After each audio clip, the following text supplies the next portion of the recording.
They're coming off a monthly shmup rut to play some old DOS games that suck butts. They'd rather play some Ketsui on the easy mode without getting clears than to endure these old DOS shooters. They just wanna get the heck out of here. They're the most annoyed shmuppers you've ever heard. They're the Shoot the Core Cast nerds. They're the Dad Shmup Full Danmaku nerds. They're the Shoot the Core Cast nerds. Shoot the Core Cast.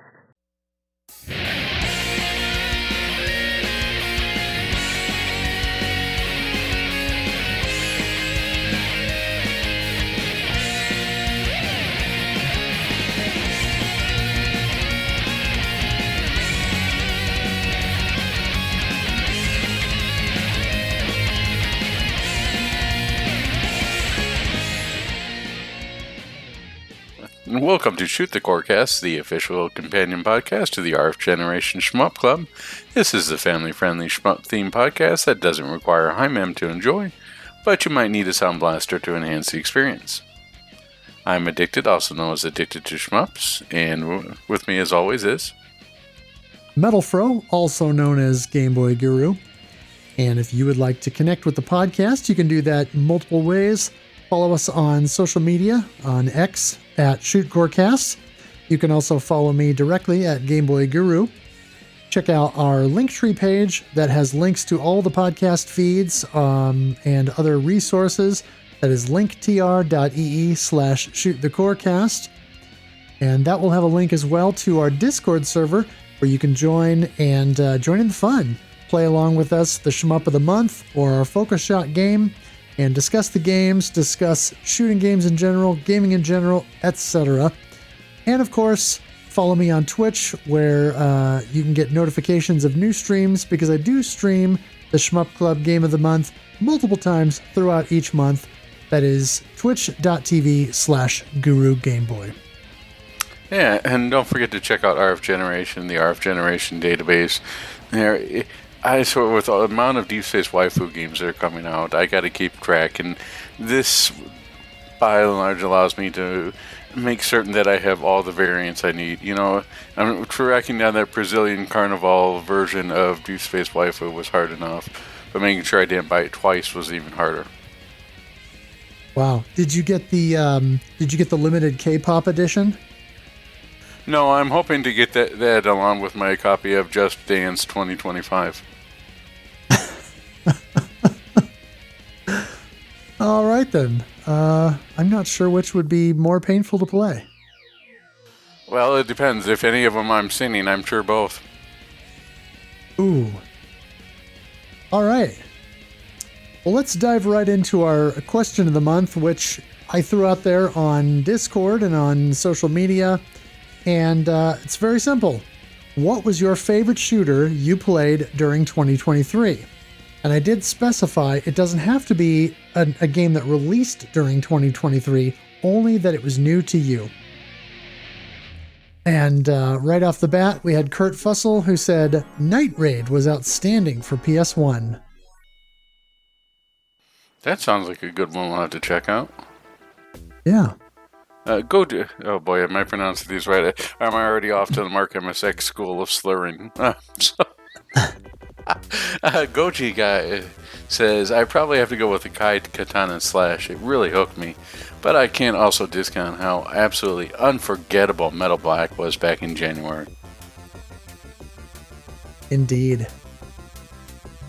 Variag says, most of the shooters I played in 2023 were new to me. Picking a favorite, I think I'd have to be either Mushihime-sama, Batsugan, or Crimson Clover. I really got deep into shmups between the end of 2022 and the start of 2023. You went full shmup. Indeed. Yeah, that's a great lineup there, man. Mushihime-sama, Batsugan, and Crimson Clover. Yeah, very pretty nice. Heavy hitters. Indeed. Game Engineer 112 says, if I really had to say, Android Dunos 2. So much about it really clicked with me. I think that's one of the ones we're going to have to slot into like 2020. I can't believe I'm saying 2025, but 2025.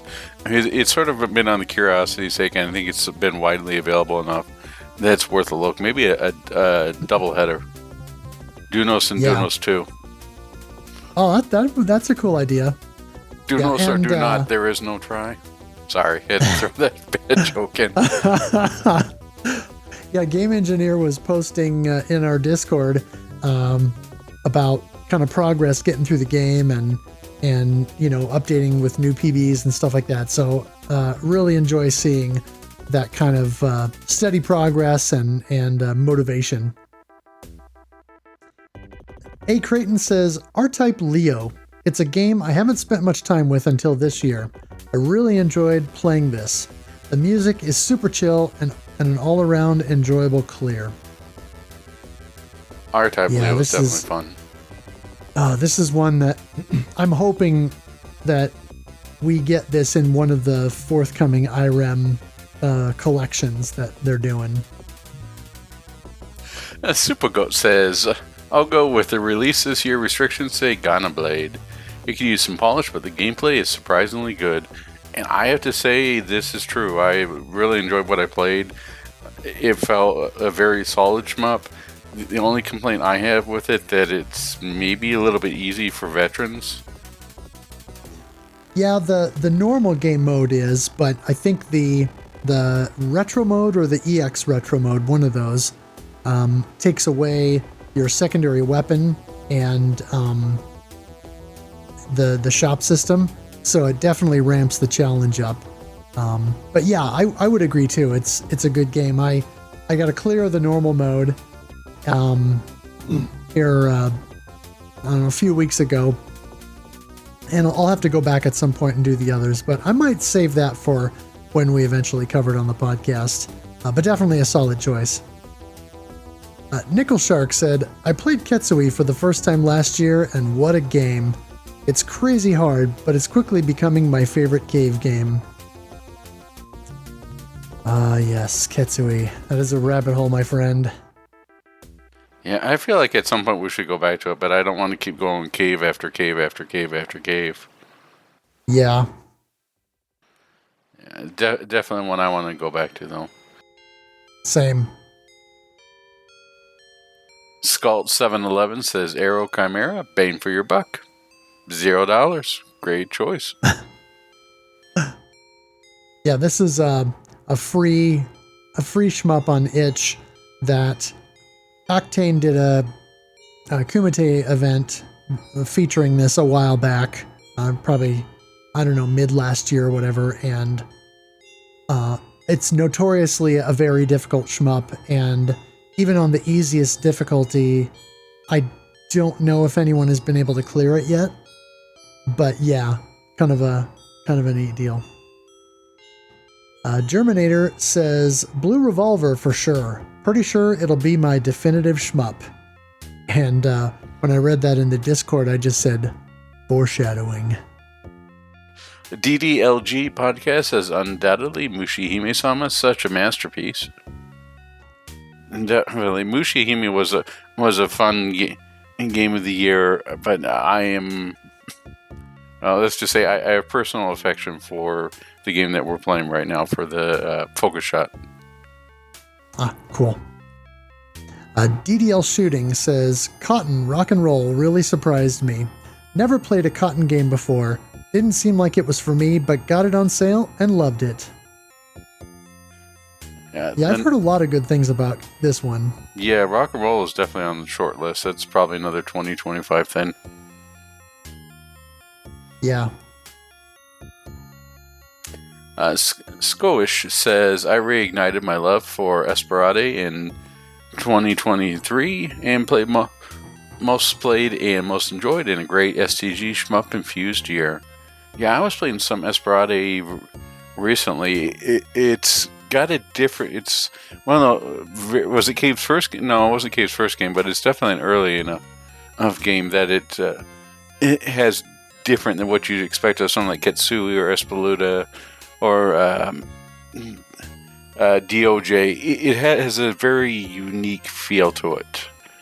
that is different than some of the later stuff that would just be a lot more focus shot and point blanking that you get with kits. So it has a very distinct feel to it. Yeah. Pony Zaxxon said, Mad Shark, a surprisingly good Raiden clone that, in my opinion, feels a little easier than Raiden. Yeah, I would have to agree with that. I remember when I first played Mad Shark in MAME, I don't know, some 20 years ago now. Jeez. I remember thinking, man, this is such a Raiden ripoff. Of course, at the time, not putting the 2 and 2 together that Raiden was such a Kyoku Tiger ripoff, but also enjoying Mad Shark and thinking, despite the fact that it's a reasonable facsimile, it's still fun. Inspired by or clones can definitely be a heck of a lot of fun. Yeah. One more quarter says, limiting down on the Mega Drive, excellent game with a killer soundtrack. Something tells me that a lot more of us are going to be saying that coming up later this year. Yes, I'm really excited for the Western physical release of this, finally, to legitimately own a copy of this without having to sell a vital organ. I don't know, just wait. I'm certain that they'll still take organs for other games. Perhaps. Louis G said, geez, I don't think I played any new shmups this entire year. It's not a shmup, but I sat down with Super C and 1CC'd it for the first time. It's shooty at least. I mildly chided Louis G in the Discord and I said, hey, you gotta join us for a playthrough. And there was a couple of them that he was gonna join us for, but ended up getting busy. So, life happens. As it does. The named boss says Rekka. Yeah, Rekka seems like one that we want to get to, but the only way that I know that was available to play this was 3DS, and they closed that down. Right. All I've got to say is, Rekka, hardly knew her.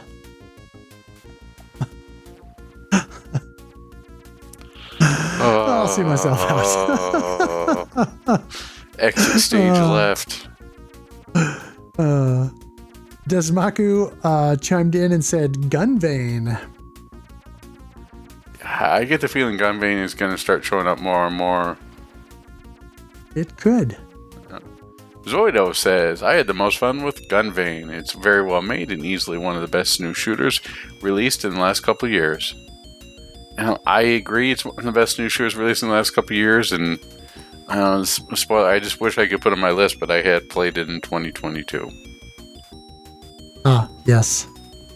Roguelike said, Sisters Royale. The tension system is so satisfying that I couldn't put it down and ended up playing it all year round. Played pretty much only that and Theater Rhythm in 2023, it seems. Sisters Royale is a game that I played just for a little bit. I didn't really get into. I know it's more along the lines of Shikigami, isn't it? Yeah, I think it's kind of a spiritual successor, if you will, to the Shikigami no Shiro series, because it's the same developer and it's the same kind of system where you have a standard shot that will power up when you're grazing bullets, and then also an equivalent of a Shiki attack where you can either absorb bullets or, fend off enemies and then auto-collect the resulting coins. So it's kind of a Shikigami no Shiro game in all but name in some ways, but there are some differences. Well, as long as it doesn't have shame breaks. I am so sick of those shame breaks. Please, Ma, something other than shame breaks and coffee. Yes. Drake Tunston says, Cotton. Yeah, I agree. Cotton Eye Joe was pretty catchy. Ah. No, Cotton is definitely, the Cotton reboot is really what got me more into the series, because I always played the original TurboGrafx 16 and the arcade version, and they're definitely hard, and it was nice, but playing the reboot really got me excited for the series. Then I tried out Rock and Roll, and really Rock and Roll hits it all. So I'm hoping we can do that in maybe 2025. Yeah. Rudan Sprites said, I haven't played much games in 2023, has been extremely busy, but I really enjoyed Tesla Punk. That's another game that I wanted to try, but I never got a chance to yet. Have you tried this game? I haven't. I remember watching Etrem stream it and enjoying it, but never really, got beyond that. All right, Schlarp says, I got most excited by Super XYX. Yeah, this was another one that I think we definitely got a little bit of traction with. Regdren says, I have a love-hate relationship with Akashic Verse. However, I wouldn't play a game I hated for over 500 hours. Or at least I hope not. So that's my best game of this year. No, I think I own it. I think I did buy this game, but I should have looked at the database on there. If it helps me keep track of Deep Space Waifu, I could at least know if I purchased an indie game. Exactly. I am, yeah.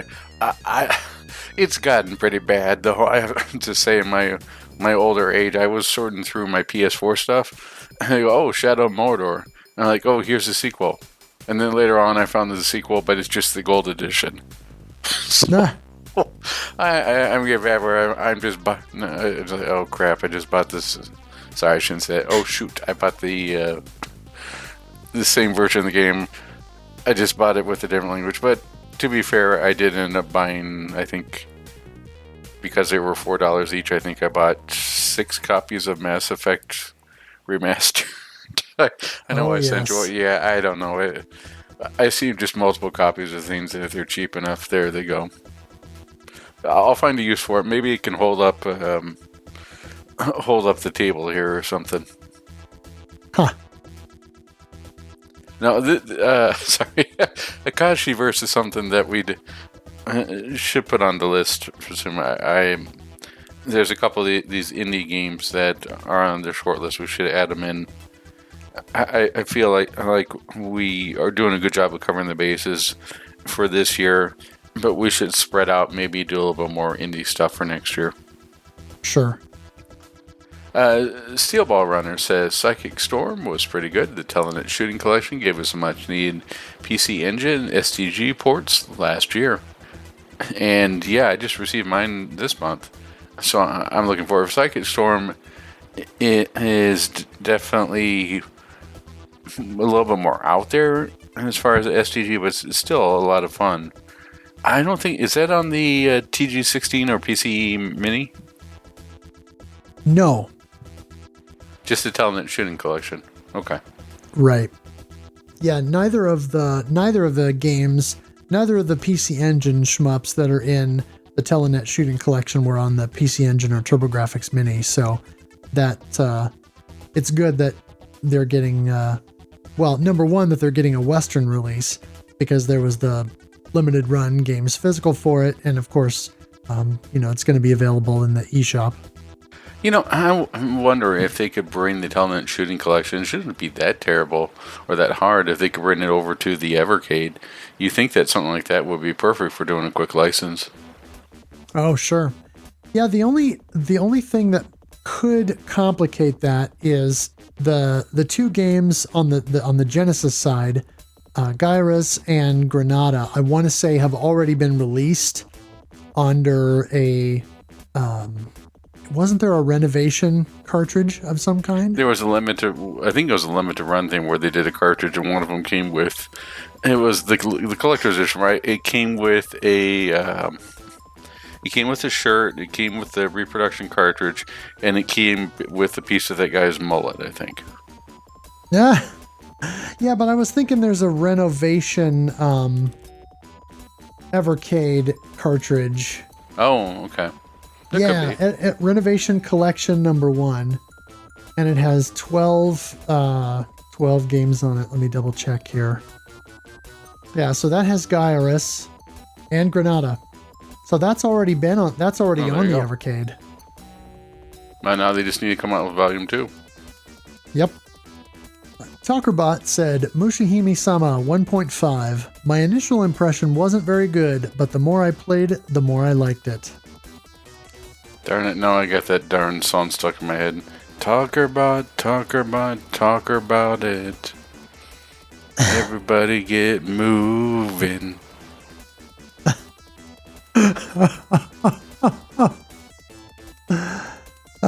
Won't you take me to Schmuppet Town? There we go. People actually listen to your singing. Everyone just fast forward on the podcast for 30 seconds there. Tetraphobia says, gotta go for bats again.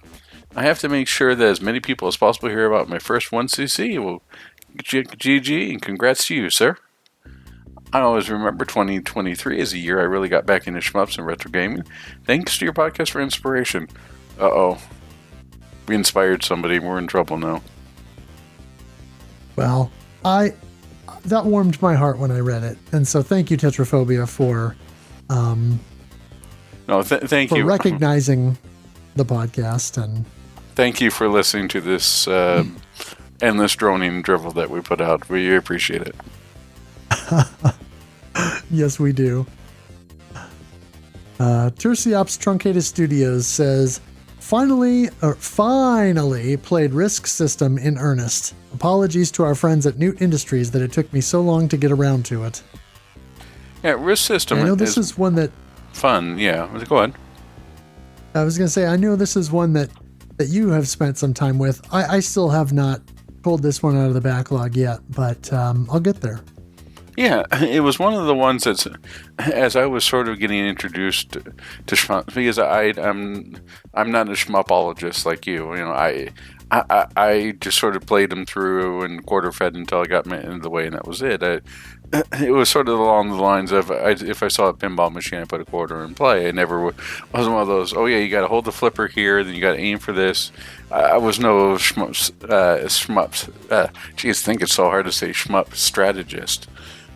But or knew the lore or anything like that. I was just a person who played them, thought they were fun. But diving deeper into it and learn about this, the Risk System had an interesting mechanic that at least I had, and see, I'm sure by then that ETRAM and everybody else, they go, oh, this is old hat, but the fact that you're trying to graze bullets was a new thing to me at the time, and I thought that was pretty neat. As opposed to just dodge him, you're trying to get as close as possible. This was BT before Toho, before all the crazy flowering, colorful patterns, and trying to before even Damako Unlimited 3, where grazing is life. So right. FaceTime Police says, never awake. It received an update in early 2023 that had some new weapons abilities and just made it that much better. In my opinion, notably the weapons abilities from other games. Dratus being one of them. It's now one of my favorite twin-stick shooters. Confession time here. Never Awake I played through when it first came out, and I absolutely love the game, and you'll get a chance to play it again sometime this year, I think. Yeah, again, foreshadowing. Well, I figure we need one of those. Too bad we can't have one of those issues on it, but I feel like this is the time we insert either a dun dun dun or we insert that, what's that Law and Order thing? Where it just makes everything dramatic. Yes. We need one of those at the very end of that. Or too bad we don't have a video form. Maybe in the video form of this podcast you can just stick that where that gopher or whatever it is, the hamster turns around. Yes. I know exactly what you're talking about. Wuggles says, I played Crimson Clover World Explosion for the first time last year. Beating its novice mode difficulty is what made me want to get more into shmups. Very nice. Yeah, I replied on the Discord and I gave GGs, but also Crimson Clover Novice Mode is legit. It's not a walk in the park like a lot of the cave ports or the super easy modes in M2 games where you can kind of just walk your way through it. It's a good balance between accessibility and difficulty, and so it makes it better for learning the game than a lot of other novice modes. I mean, when we covered Crimson Clover originally, I want to say it took me a solid 2 weeks of streaming the game most every night to get my clear of novice mode. And so hats off for that clear, and welcome to the Shmup family. GG. Overdrone says, Rozzy and EX was fun. The scoring with the cubes is quite compelling. Came back after within a hair of the clear, but the last boss was an annoying final pattern. Yeah, I've had some issues lately with annoying boss and final patterns. Cough. GG LSD too, but yes. Rozzy and the EX, people keep talking about how good a game that is, and I want to try it out, but it never seems to go on sale. I own a physical copy of it. I paid the money for it, but the rate that they're going for, I just can't open it. Have you seen how expensive the copies are? I haven't, no. I'm pretty sure it's either $100 or more at this point. Oof. Yikes. Yeah. And I don't know what it is, but the stuff that they make, whether it's, I almost said Turkin, but it's not, can't find you, man, Pink Bullets and, I almost said Pink Sweets, but, Pink Bullet, Last Hope? NG Dev stuff never goes on sale in the eShop, and I understand if they're more of a niche publisher, and they definitely did do very well with publishing Gunvein, but $20 is, at least to me, a lot to ask for a digital game, and something that I prefer waiting for. Maybe I'm just overly cheap, but I do prefer waiting for even the cave stuff when it goes on sale. Like I think it's twice a year for like $12. That's how I picked up Espeluna 2 and DOJ. Oh, sure. Oh, sorry, DFK. Right. DOJ. Your Dad 1984 said, probably played Dompach the most. Never gave it its due justice back, so played it a bunch in 2023. Very nice. This is one of the ones that I'm wondering if they're going to start going back to now that they've hit. Well, there's SDOJ, right? They've done DOJ, DFK, Mushi, and they've done Espeluna 2, and then we have Death Smiles 1 and 2. So that really just sort of leaves DDP, Dodonpachi or DP, and SDOJ, right? Am I getting them all? Or maybe Ketsui if they do another port of that? Yeah, I mean, obviously there are a couple of other cave games in there, but honestly, I would love to see with M2 doing their full Shot Triggers treatment of DOJ. Now that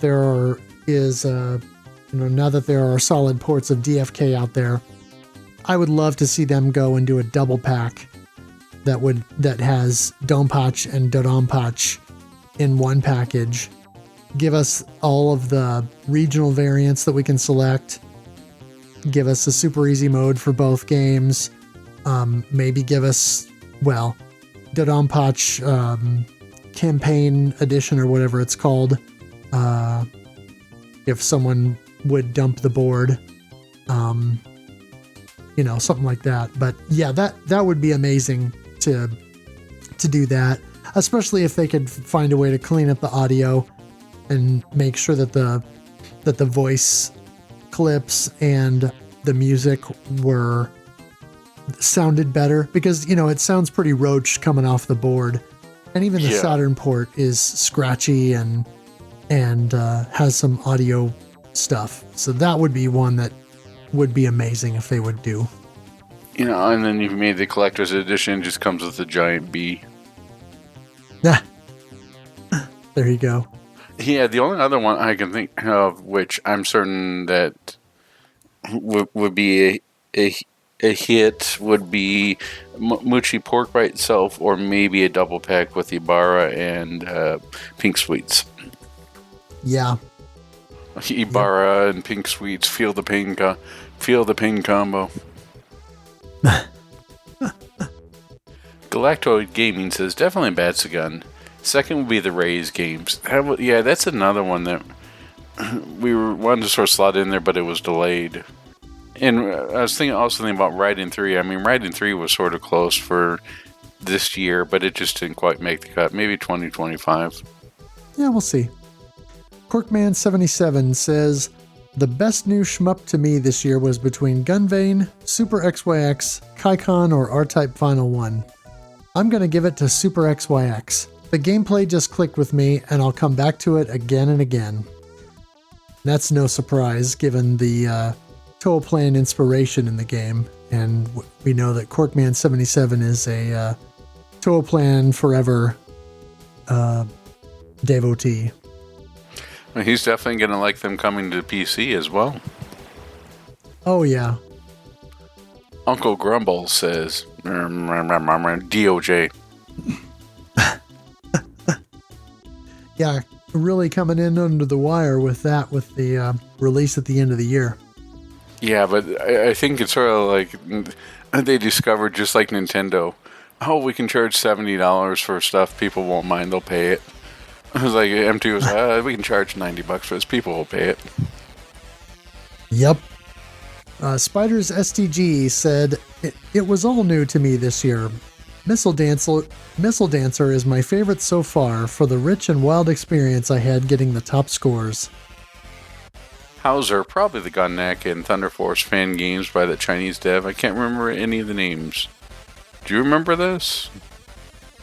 I think Hauser might be referring to Zakichi, because the Thunder Force fan game that I can think of is Vastinex, and then the Gunneck one, that might have been Wexumexum, that came out either earlier this year, I think it was earlier 2023. Oh, okay. If I remember correctly. So I'm guessing that's probably who Hauser is referring to.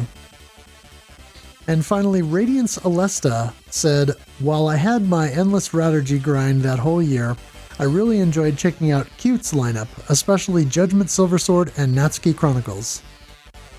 I'll say it before, but I still crack up every time I hear about this. Someone's comment on Natsuki Chronicles. Natsuki, you're 14 years old. You're old enough to save the world. Now, go for it. Yes, and I'm still hoping that 2024 is the year that I'll finally have the Genga Forest Natsuki Chronicles double pack in my hand. Yeah, is that First Press? Who did that? Yeah. That's what. Press. I've been hearing a lot of grumbling about First Press recently, and I think that they also owe us Neko Navy, don't they? They do, and Crimson Clover. But somehow I still have a lot more faith in them than I do for Dispatch games. It's sad, but you're right, because First Press has actually shipped multiple games. So, yeah. Rather than us answering this question now, we're going to wait, because as is tradition here, we kind of do our top shmups of the year at the end of the episode covering our final game or games of the year. So I won't spoil anything, but I will say that I was glad to see some of the games that we covered this year in the list, and also definitely a couple of the games that were mentioned might be making appearances later. Well, you can just go say that Deep Blue was on the top of your list. No, I don't think so. All right, let's roll into our focus shot. And for 2024, our focus shot game is the Cave Classic Espagluta 2. And so now this is our first chance to kind of dive into this game a little bit. And right out of the gate, I gotta say, this game's hard.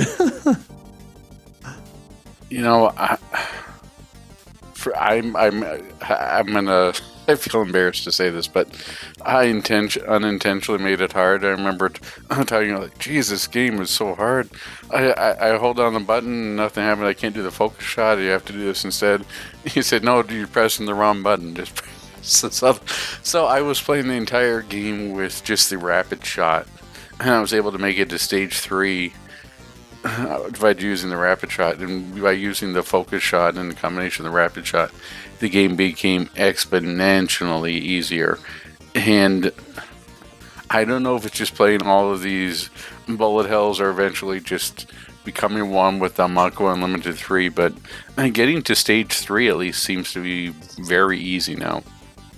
At least on normal arcade. I don't have too many troubles with it. Because most of the biggest problem you're going to be encountering at Splatoon 2 is the popcorn, which feels really weird, but the popcorn shoot aim bullets at you extremely fast, where the mid-range to the bosses themselves, their bullet patterns are always so slow, and they're always predictable. Right, it's not where you're going to be going between different spell cards, like in Toho or Danmaku 3, where it's like, dodge this, while doing this and this. And, you feel like you need General Grievous in order to handle all the patterns, right? 6 hands to press all the keys. But it's definitely a lot easier start than I would have expected from a cave game. That being said, this game could also be called Oops All Bullets, because it really does just start throwing bullets at you really fast. But if you do a good job of managing the popcorn and keeping it down, it becomes a lot more of a manageable game. Yeah. Well, getting to stage 3 is easy. I'll have to say you suck. Or maybe I should say I suck. More accurately. Getting to stage 3 is something I can do on a good run, but that doesn't happen very often. There's still some real trouble spots for me. I mean, the stage 1 boss has one pattern that I struggle with because I, for whatever reason, don't find the safe spot in between bullets. And then in stage 2, sometimes I'll get caught by the mid-boss or the section with the boat toward the end of stage 2 that has all those tanks. That's very spicy. So if you don't just waste your entire energy bar with the guard barrier, clearing that section, you kind of have to approach it in a fairly specific manner, which will probably differ depending on which character that you play. But I feel silly too, because I was also missing something. I was playing with Rapid, and I was using the focus, and I was using Kakusei. But I forgot that Kakusei has 2 forms. So you've got Kakusei Shikai, which is your standard Kakusei where you hit the button, it slows down time, bullets all turn purple, and you can kind of weave through stuff easier because you don't have to watch the patterns as much. But there's also Kakusei Zeshikai, which is the second form of it. So instead of tapping the button to activate Kakusei, you hold the button, and it affects things a little bit differently. And so it kind of gets into scoring, which I don't want to get too heavy into right now. But the Zeshikai mode is kind of different than the regular Kakusei. It's not vastly different, but from a scoring perspective, it definitely changes the approach. Yeah, the one thing I'll say about this is the stage 2 mid boss is that's sort of a choke point when you first start out, especially when you get that flowering type or the radial type pattern. You just have to become comfortable of getting really close to those bullets. As they follow through, then you can just really blow them away. Yeah, and I've got to the point where I can do it, and I can do it with some consistency. It's just not 100% consistent. Oh, sure. If I did 100% consistency, then I'm taking up full-time pro golfing. Because that's where I'll make the money and stuff, schmuffs. But no, even I have problems with it. But after doing everything on Rapid and going, geez, this game is really hard. How do people do it? And just realized I was missing a game mechanic that I could, hit their weak spot for massive damage like a giant enemy crab. It made things a lot easier. So if I start on hard mode, all of a sudden you tell me there's a way to make it less hard, then the game's going to seem easier. Right. It's not Gradius 3 hard, but it's definitely not easy. The biggest problem that people will have getting into this is thinking that the popcorn can't really hurt you, when the popcorn are the ones that will wreck you really fast if you don't maintain control over them. Yeah. Yeah, I've noticed that because even in stage 1, there are times where I get into a bit of a reset loop because I took a stray random bullet just trying to move across the stage back and forth so that I can kind of get ahead of things and try to target some popcorn, but I'll miss one or I won't get there fast enough, and then random bullet to the face. And so random bullets in that game that will definitely hurt you. And again, the mid-boss and the bosses, for the most part, they are all standard, predictable patterns. It's just that popcorn, they will just, it's like 1942 all over again. They'll come at you, and they'll just fire that bullet, and just always seems to find you, so you best to just get them off the screen as fast as possible. Yeah. Aside from that, I am definitely having fun with this game. I do like Espeleta, and I think we should visit it at one point, but Espeleta 2 has a lot of stuff going on. There's a lot of modes. There, as you mentioned, there's almost like a scoring button that you hit with 2 different types. There's a force field that you use to collect bullets. There's a lot to this game, and we're only scratching the surface. But based upon doing the training sections, it's definitely gonna take a while before I think either of us really make some headway into the game. I only made it to close to the stage 3 boss. I can nail down the mid boss pretty easily on stage 3 now, but that stage 3 boss wrecks me. So working at it, and we'll keep going back to it. Something I wanted to mention too. Roguelike said in the Discord that that the arrange mode seems like a good middle point in difficulty between the novice and the arcade. You still get to see the full patterns, but are able to erase half of them with the polarity system. And if you kakase, you have to dodge the full, albeit slow, patterns. So that might be something to think about, and certainly something I'll have to consider if I hit the wall with the arcade mode and don't make any progress for a while. It might be worth my time to explore that. I think that ever since I played Gradius 3 Arcade, everything just sort of feels like, oh, I can actually make progress. Everything feels easier in comparison.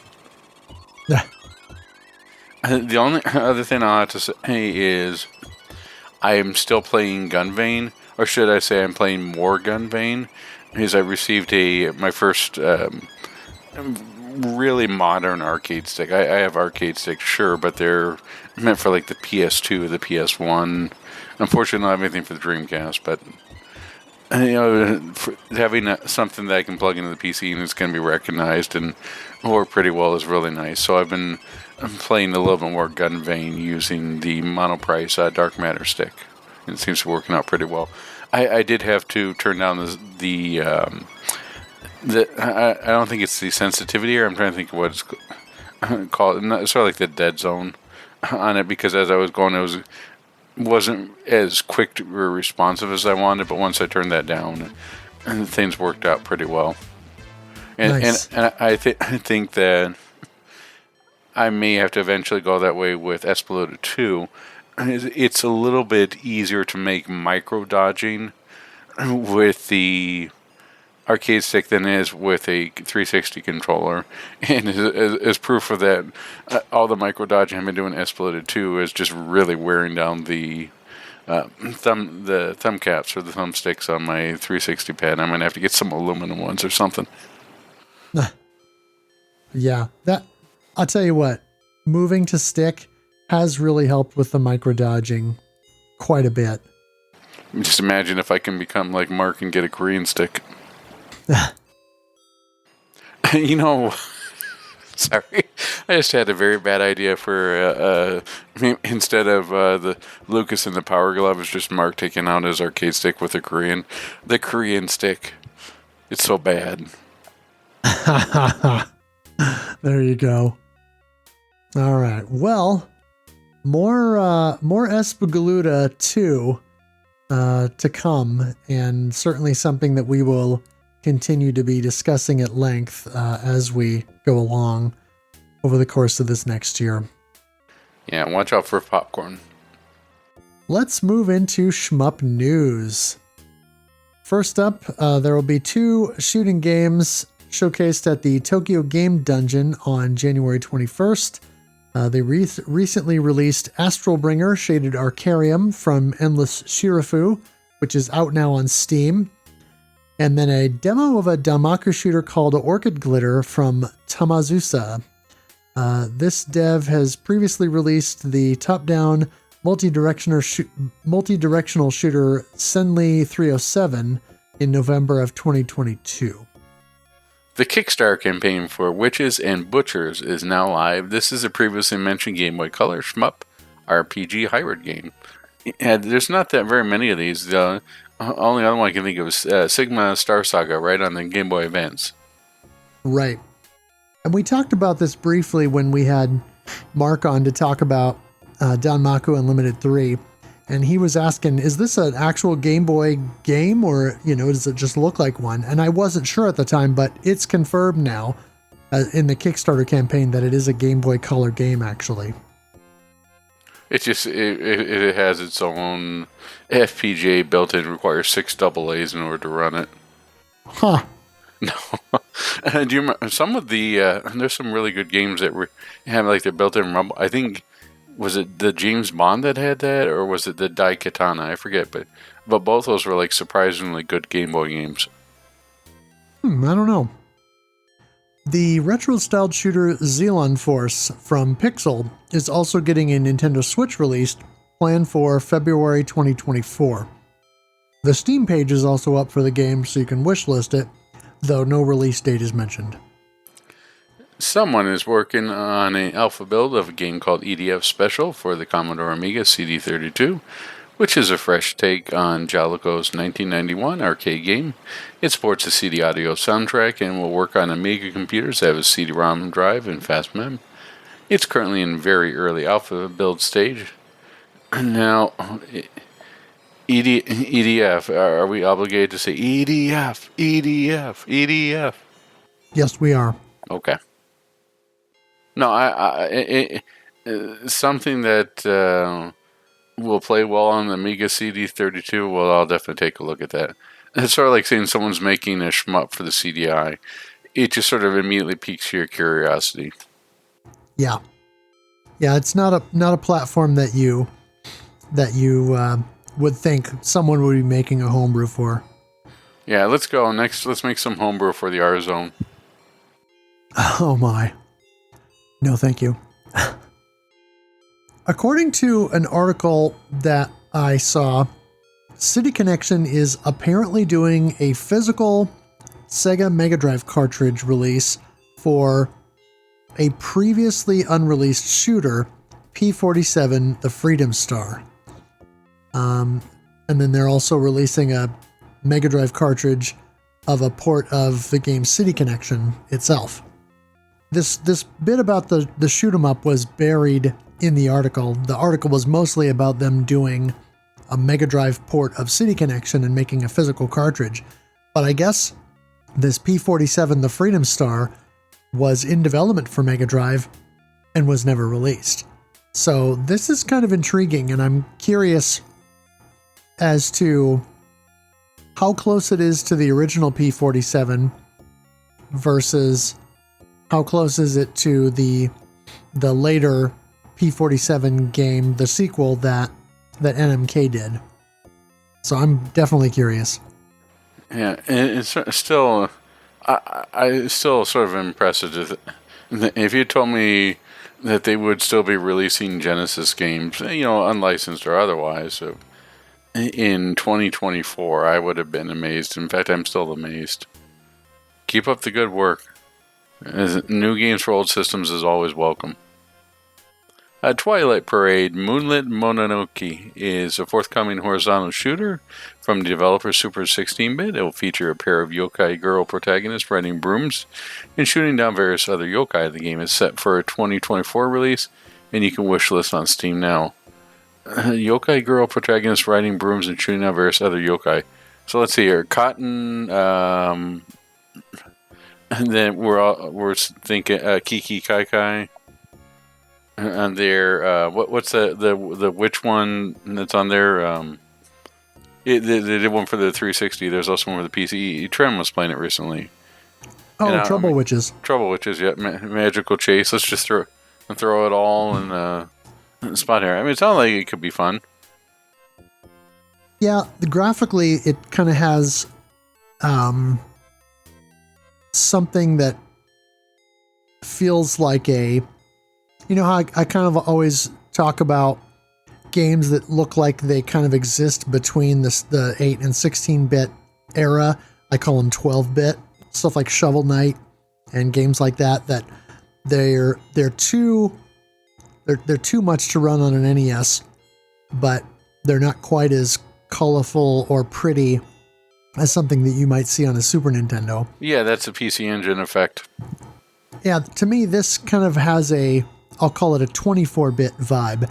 It looks like it's something that could exist somewhere between the Sega Genesis and Super Nintendo and, let's say, the Saturn and PlayStation. Could be interesting. The dev has been trying to raise awareness of the game on the Shmups Reddit. And when I saw that post earlier today, I said, oh, I think this is in my lineup to mention on our news segment in the podcast. And the dev was like, oh, thank you. There we go. Developer Invent71 has teased on social media about a forthcoming Amiga shooter that is in development. No word on the game's name or any other info.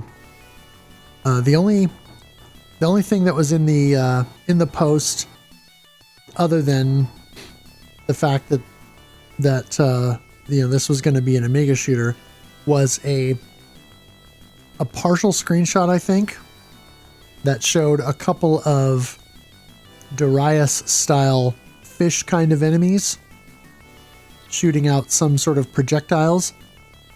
Very much Darius Twin kind of vibes from the graphical look. So yeah, definitely something to keep an eye on. Double X Game Room continues to show brief clips on social media for the dev's next game release, Eden's Eclipse, which looks to be similar in style to the previous Eden's Edge and Eden's Aegeus games. Yeah, the graphical bits that have been shown off are still a bit early, so it's mostly just sprites and enemy stuff, and the backgrounds are kind of placeholders. But like everything that XX Game Room has done, it looks pretty good. STG Builder continues to see updates and is now up to version 1.0.40.128 experimental. Accelerate Zone is available on Steam as of December 23rd, 2023. It's a horizontal shooter with an interesting mechanic where moving your character over certain floor tiles will speed up with the scrolling in the game. Oh, that makes sense. It's called Accelerate Zone. Yeah, I wonder how fast it can go. Can it match the speed of... excuse me. Can it match the speed... that PC Engine game... Rock On? Can it match Rock On? Because Rock On gets up to, like, Spaceball's level of ludicrous speed. Yeah, I don't know if it gets that fast, but it's interesting because the perspective of this game makes me think of something like Saycross, or the look of the game, because of the character that you play as, also kind of gives me Mega Man Battle Network vibes, where you've got that side-on kind of grid look, but of course as a full action game. So this could be interesting. The Famicom shmup Habit that we have previously mentioned on the podcast did get a release on December 31st at Comiket, and physical copies can be ordered from Game Impact in Japan. You know, that sounds like another term to describe me. The Famicom Shmup habit. Yes. Well, your name is Addicted, so, I mean, that tracks. It does. Reminds me of when we asked my oldest, is Addicted, do you know what that means? He says, yeah, that's Daddy's name on Nintendo. Strictly Limited Games has announced Nintendo Switch and PS4 physicals for Cider Reloaded, a side-scrolling arcade shooter that is a retooled version of Cider Arcade, which originally released on Steam in October 2013. Wow, they were doing retool. Okay. I'm feeling even older today. Thank you for that. It feels just like yesterday was 2013. I know. Oh, well, that's how it goes when you get older. Yeah, I felt really old recently watching teenagers play Mike Tyson's Punch-Out and they couldn't beat Glass Joe. And I was thinking it's not just that they don't know how to do it, it's just that they were more mystified. They were still having fun, proving that, good games never really die, but at the same time, they were just mesmerized by it, like giving somebody, like if I were to ask my kids how to work a VCR, it's just nothing makes you feel old, and people go, wow, what is that? I'd never seen that before. Or what was the thing I sent you the other day? Someone asked how old I am. I say I was once on the phone with Blockbuster Video.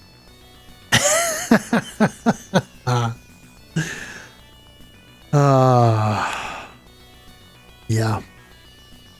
Cyber Santa 2023 from developer Katoyan is available on itch.io to play free in the browser or as a name-your-own-price game for Windows, Mac, Linux, and Raspberry Pi.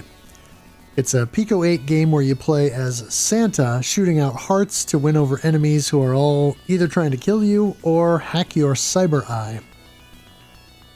There's one other Christmas-based shmup that I'm aware of that is a little similar. There was I think it was Atlantean, right? The PC Engine Dojin or unlicensed game that came out there. They made a Christmas version of that where it was basically Santa Defender. You're trying to save people and give them presents, I think. Nice. Limited Run Games has now opened pre-orders for the Western releases of Kyoko Tiger and Devil Engine. Pre-orders closed for Tiger Collection, closed to February 4th, and Devil Engine pre-orders close on January 14th. Yeah, and something that we were discussing in the Discord is that the Limited Run Games version of the Devil Engine release will not include Shenandoah 1993 as a bonus game like the Japanese release did. So if you want that, go for the Japanese release. But if you want to make sure that all menus and everything are in English, then of course the Western version would be the one to go with. After playing so much of the M2 stuff, Japanese menus really don't bother me anymore. I can know what high in EAR, and the only thing that really drives me bonkers is like on the Aleste collection, I'm pressing X in order to confirm, where my brain importing games for the last 20 or 30 years, that's not the case. It's O. So it really just drives me nuts. I'm pressing X to confirm when I should be pressing O, and I constantly screw that up. Right. Well, and then moving between consoles, whether it's A on Xbox or A on Switch, those are different buttons. Yeah, so I get that. The next game coming from Japanese Dojin dev Platine Dispositif is apparently called Bloodmonger and will be a vertical STG. The Sharp X68000 version of Cotton is now available on Nintendo Switch from Project Egg. I think I'm going to have a record here for the most version of Cotton versions owned for a single system. I have Cotton Reboot. I bought it digitally. I bought it physically. I own the PlayAsia release. No, not PlayAsia, the Strictly Limited. I own the in release. And now I guess apparently I'm going to own the Sharp X60000 version on here. Any more, I'm going to end up like Timmy from Shmup Junkies videos here. You're addicted to cotton like cotton is addicted to willows. Well, the problem is that they're still using the original recipe willows. And those things are dangerous. They haven't realized that they put cocaine in those things. That's why they're so addicting. If they switch to new recipe willows, then those are better. Maybe diet willow or cherry willow. That sounds diet good to me. Willow. I'm just thinking of the GIF with Dave Chappelle. Y'all got any of them willows?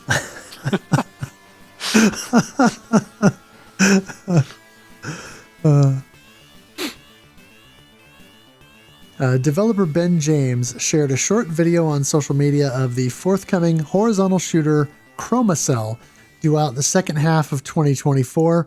It's a pixel art shmup with a retro look to it, despite the 16:9 aspect ratio.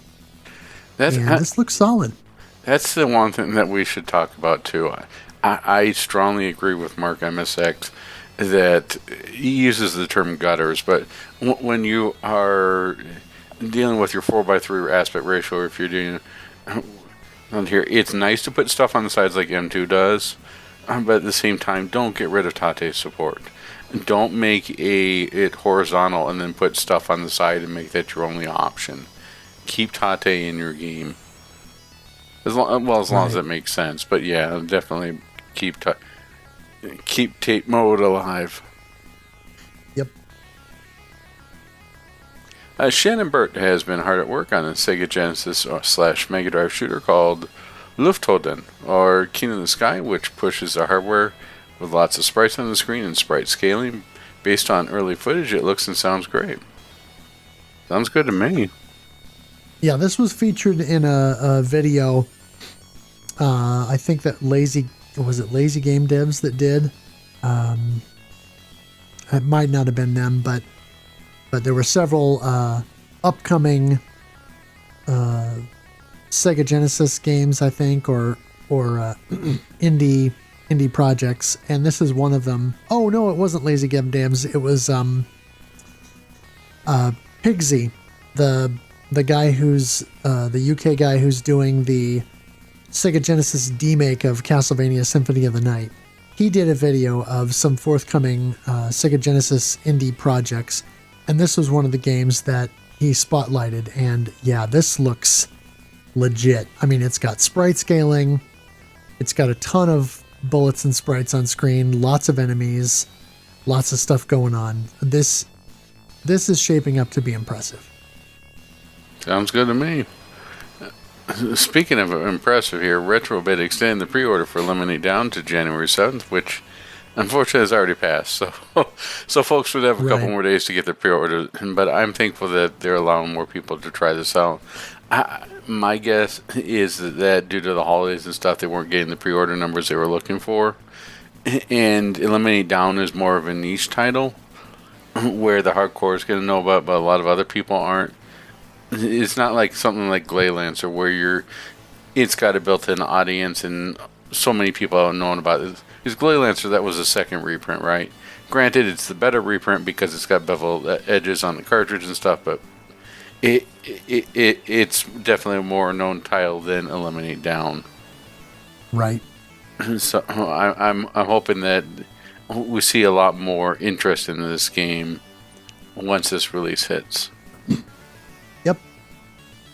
This is exciting news in a way. The ZPF Kickstarter page isn't officially live, but the campaign is on the site. So if you are interested in this Genesis and Mega Drive game coming from the makers of Super XYX, you can, and you have a Kickstarter account, you can sign up to be notified when the campaign is live, which of course I've already done. But yeah, I mean, having played the demo, this is going to be another impressive Genesis game. Yeah, I have to say I have some idea why, but the Genesis seems to be the focal point of any of new homebrew, right? For a while a little bit it was the NES. The Super Nintendo never took off for the most part, but the Genesis seems to be where all the homebrew is at. Right. A 16-bit styled horizontal shooter called Usaka Star is in development, which was shown off at the DigiGame Expo 2023. So far, it's only on PC and still in the early stages, but a beta build can be downloaded via the link from Twitter account Washington Chase. Is it Washington Chase? Watch my cheese. I have no idea. It's WEISSCHNEEHASE.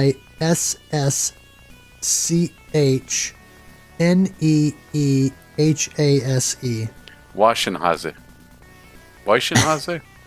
It's like trying to pronounce Worcestershire.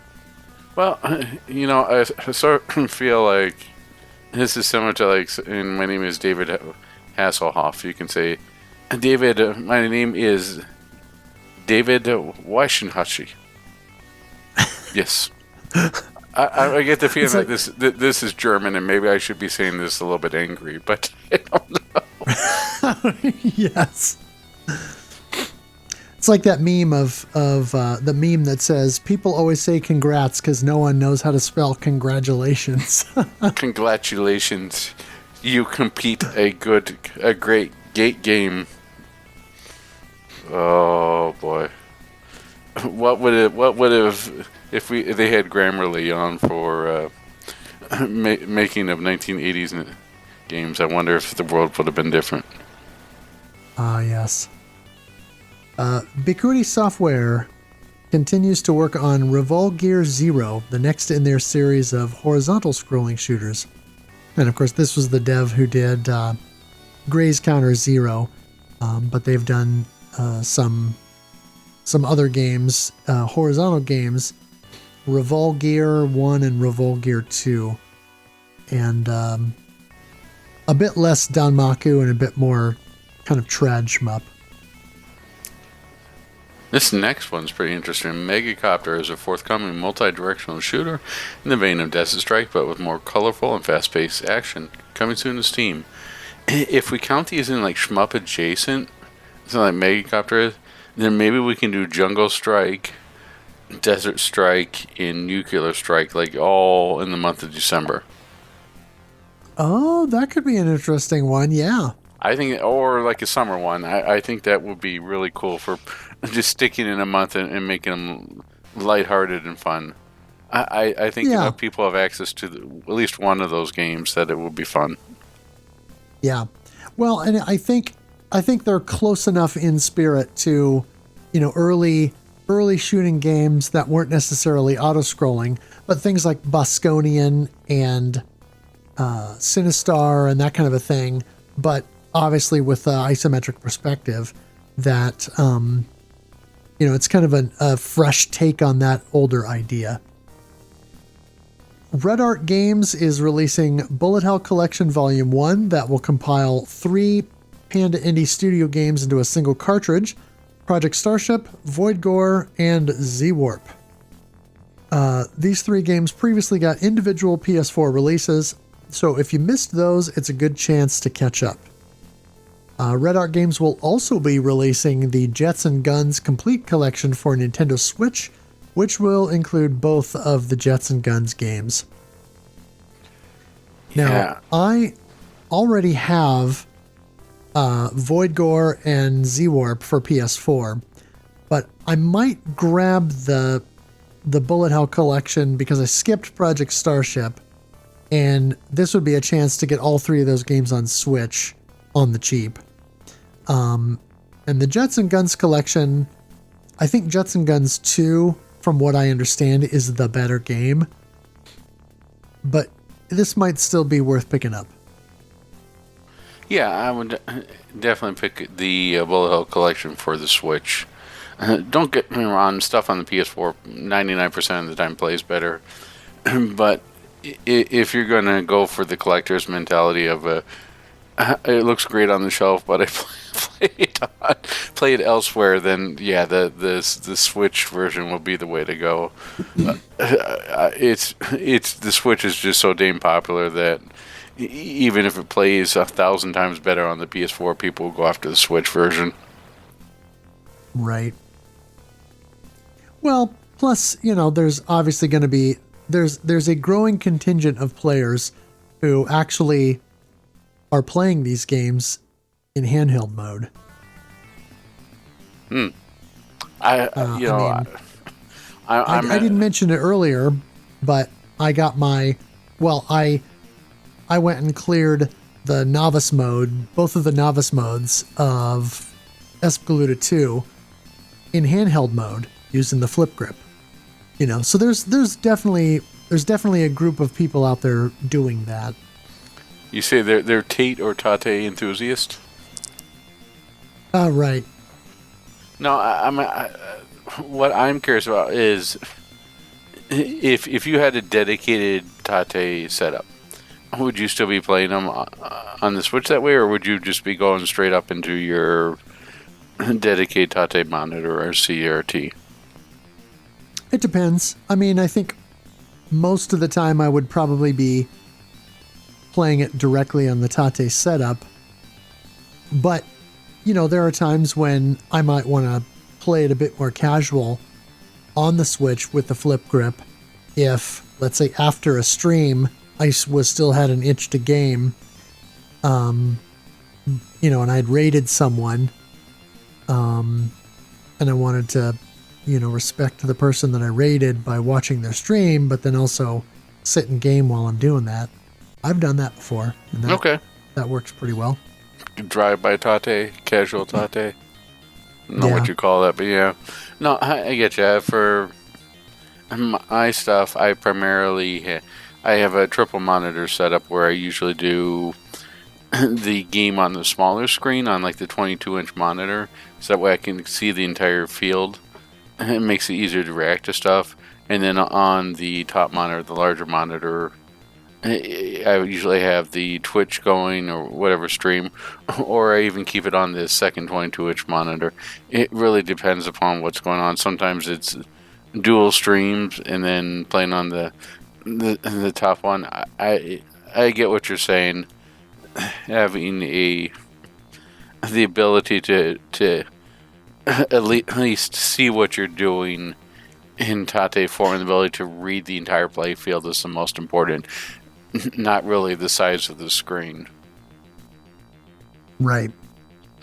The previously mentioned Famicom shmup from Kaiku Cat will be called Changeable Guardian Estique.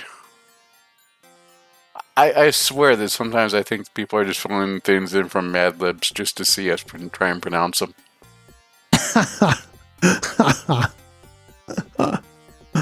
Oh, that's funny. The next collection of Toaplan arcade releases from Bitwave are coming in February to include Batsugan, Fix 8, Tiger Heli, and Vamana. And they are set for a February 1st launch on both Steam and GOG. Yeah, the notable thing here is Batsugan, right? Because this will not just be the Saturn ISO thrown in an emulator. At least I hope not. Right. Yeah, this will actually most likely be the arcade version. What we don't know yet is whether it will strictly be Batsugan Vanilla, or if it will also include Batsugan Special, because Batsugan Special, of course, was included on the Saturn version, but it did get an arcade release. The board is out there, and so that could happen with this version. Let's hope it does. Terrarin Games has already posted a Steam page for their upcoming game, Crystal Breaker. This will be a vertical scrolling shooter with caravan elements. Every time I heard the word crystal, I think of coffees and crystals. It's funny because the other Terrarin Games title that has been posted all over is Missile Dancer 2, and that hasn't even been released yet. That's more of a Galaxy Force Space Harrier style. But that one is, I think, is pretty close to release. and this one will probably be later on in the year. Polybius Invaders 2 has a Steam page up now and is a Space Harrier-like shooter set to release this year. Toho Fan Game Jam 12 is underway with over 50 games submitted so far in itch.io, including Night Ranger Mystia, a shooter from Kevin Min. All submissions available via itch.io. Is it sort of bad that I think 50 games just seems a little too low? I think it's like 50 games every 6 months. Yeah. Well, the Toho fan base is a big thing, I guess. Red Art Games will be releasing a Western version of Triggerheart Excelica on Switch. That will include a special edition, and this is not confirmed, so take this with a grain of salt, but it seems like there may be a third playable character based on some information that's out there, which hints at maybe some DLC that won't be available elsewhere. There's no release date yet, and no pre-order date has been announced, but I'm guessing that'll be soon.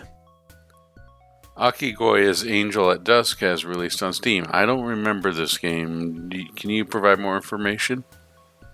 Yeah, Akira Goya is the developer who did Steel Vampire, of course, which we covered a couple of years back. And this is sort of the follow-on from that. You might say it's kind of a halfway point between Steel Vampire, which is fairly mild for Akira Goya, and then some of the, shall we say, more body horror stuff that Akira Goya has done that veers heavily into the eroge category. Stuff like the Galshell series or what's the other, the Yakoga games. And so this has got some body horror in it for sure, but I think it's a little bit more like Steel Vampire in that it's not, it doesn't go too heavily in that direction. So it goes beyond the realm of Moss. What's that? It goes beyond the Shamebreak. And no, I wouldn't say that. I mean, it's all sort of like H.R. Giger kind of style. Oh, yeah, R-Type. So, yeah. But early impressions that I've already seen on Reddit and on Discord and X have been positive. So, it's definitely on my list. Sounds good. And finally, Shino Ruby has released on consoles digitally. The physicals that Red Art Games is doing aren't shipping yet, and the Steam version, I believe, is still in the early access version and hasn't been updated yet, so there won't be parity with that until later on. But there was some folks that I saw earlier commenting on this who picked it up on console since it's kind of the initial final version, if you will, pre any patches and that. And yeah, the big thing, the two big things with this game, I'll say, are number one, it's a 16:9 vertical.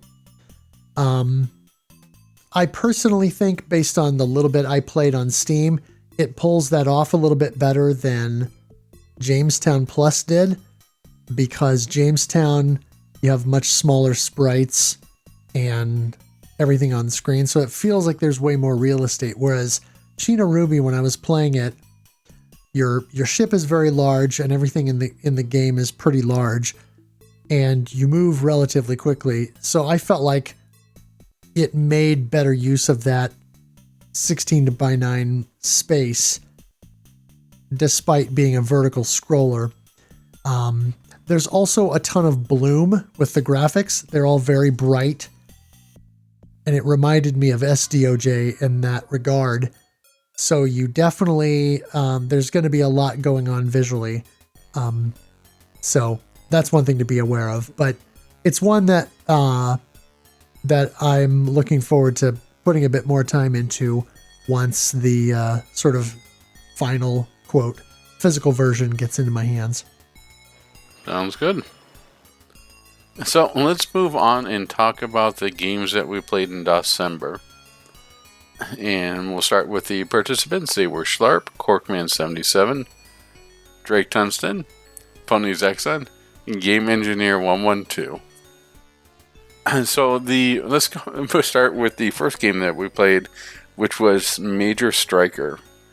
Yeah, Major Striker was a vertically scrolling shooter released for IBM PC and compatibles in 1993. It uses 16-color EGA graphics and multiple levels of parallax scrolling, which I know Joe Redifer will love. It uses PDC speaker and Sound Blaster for audio, although I think, even though it says Sound Blaster, it was either this one or it was Overkill, that even though it said Sound Blaster was actually ad-lib. I think that was Overkill, though. Oh, that could be. Produced by George Broussard, best known for co-founding Apogee Software, and for his Apogee game Pharaoh's Tomb, as well as his early work on Duke Nukem Forever. And the other interesting fact with it, this was the first time that they had that iconic Apogee intro with that theme song. Oh, yes.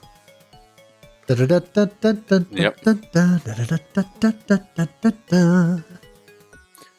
And it's funny that you mentioned early work on Duke Nukem. However, the Major Striker is originally supposed to be a relative of Duke Nukem. Like, sort of like Bonk is to Arizonk as Major Striker is to Duke Nukem. Oh, interesting. They were supposed to have other cameos too, like Commander Keen. I forget what some of the other games are in there. They're supposed to be in there, but they were all cut. But when I first saw Major Striker, I was like, wait a second, did someone just copy Duke Nukem? What happened here? It feels like every 6 months LGR is contractually or legally obligated to put out some sort of Duke Nukem related video. So they've been fresh in my mind, and I was looking and saying, "Oh, wait, that's Duke Nukem." Wait, no, it's not. Then I looked it up and said, "Oh, okay, so it's supposed to be related, familiar relations or familial relations." Right. Yeah. So anyway, it was designed and programmed by Alan H. Bloom III. In-game dialogue and plot was written by Scott Miller, who also co-founded Apogee Games. He also developed the ASCII art game hit Kingdom of Kroz. He was involved in producing or designing several other 3D realms in Apogee Games, including Wolfenstein 3D, Raptor Call of the Shadows, Terminal Velocity, Max Payne, Prey, and among others. Now, Terminal Velocity, I think, is a very underrated game. I'm glad that at least on GOG, but that's definitely a fun game to play. And It's sort of funny that Raptor Call of the Shadows is mentioned here. I mean, is that game, and we'll talk maybe a little bit more about it once we get to Overkill, but it sort of feels like Overkill had its moment, but then was quickly eclipsed by Raptor Call of the Shadows. Right. So, but we'll get into that. The game centers around Major Harrison Stryker, a World War III veteran who was called back into action after 8 years after the Earth is invaded by the Cretan. Is it Cretan or Cretan? I think it's supposed to be Cretan. All right, Cretan aliens. Fleet Admiral Yushira briefs Stryker before each mission, and also flirts with. Yeah, it's got. The very anime sort of like lady with that hair on there with the like space battleship Yamato or maybe early Macross vibe and aesthetic going for it. It's it's definitely over the top, but that's all right. Episode 1 was distributed shareware and available free, allowing players to take on the first set of levels on the Lava Planet. Episodes 2 and 3, covering the Ice Planet and Desert Planet, were only available after paying for the full release. The original DOS version was released as freeware in 2006, and an updated version released on Steam in 2014 that had support for Windows and Mac OS. It's a basic 2-button game, 1 button to fire your ship, another to deploy a screen clearing bomb. They'll clear most enemy projectiles and all foes. Your ship starts with a single forward shot and can be upgraded by picking up the B icon for burst. It upgrades to double shot, and then a 3-way shot, and a 3-way shot with a backwards shot, and then finally a 5-way shot. If you take a hit after powering up, you go back to the single shot. You take a hit when you're at minimum power, you lose a ship. There are power-ups including the H, which will hold the screen briefly to queue up a wave of additional ships to destroy. The quick thing about the H is there's a certain time interval right before it gives you the next power-up. So the H becomes very strategic and know when to grab it so that we can quickly power up your ship as much as possible. Yep. Let's see.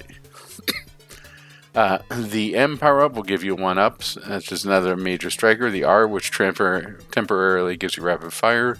The S, which gives you temporary boost to movement speed. And the Z, which adds a Zat bomb or a smart bomb to your stock. Yeah. And there are a couple of power-ups I forgot to put in the notes. There's a mini-boss that you'll encounter throughout the game. And when you destroy that mini-boss, it will drop 1 of 2 power-ups. One will be this spinning shield thing that goes around you, or I guess 3. 1 of 3 power-ups. This spinning thing that'll go around you that will cancel some bullets. There's the steel shield, which puts a pair of these almost like a steel ball split in half, and they'll hover next to your ship, and they'll take a certain amount of damage and protect you from enemy projectiles. And then there's also a bubble, basically like a large round shield that can go around your ship that will last for a certain amount of time and take a certain amount of damage. And so when you destroy this kind of mini boss enemy, it will drop 1 of those 3 things. And if you have any of those and you pick up another one, it'll just kind of refresh it so that, let's say you've got the steel shield and it's taken some damage, you pick up another one, it basically will reset it to the full strength or what have you.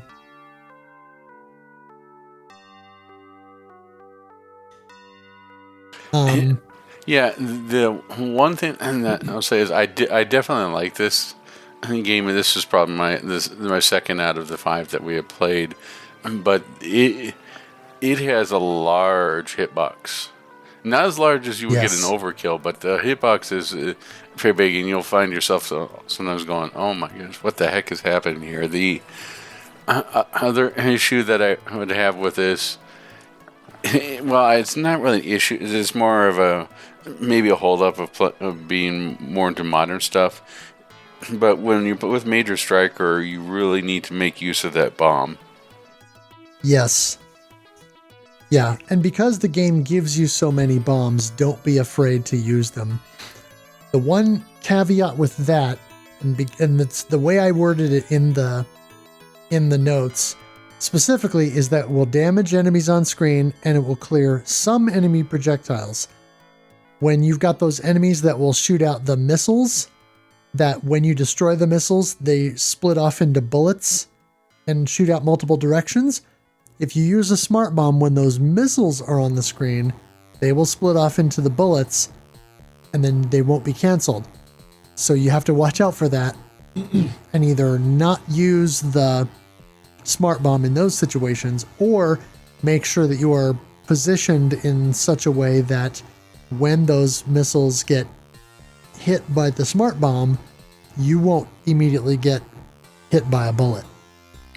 One of the things that I noticed for this game is when I switched over from using keyboard controls to mapping or just using the joystick, things played a lot smoother. I mean, it's a choppy game to begin with and a little bit of a laggy game to be, but using the keyboard is just brutal. Did you have control issues as well?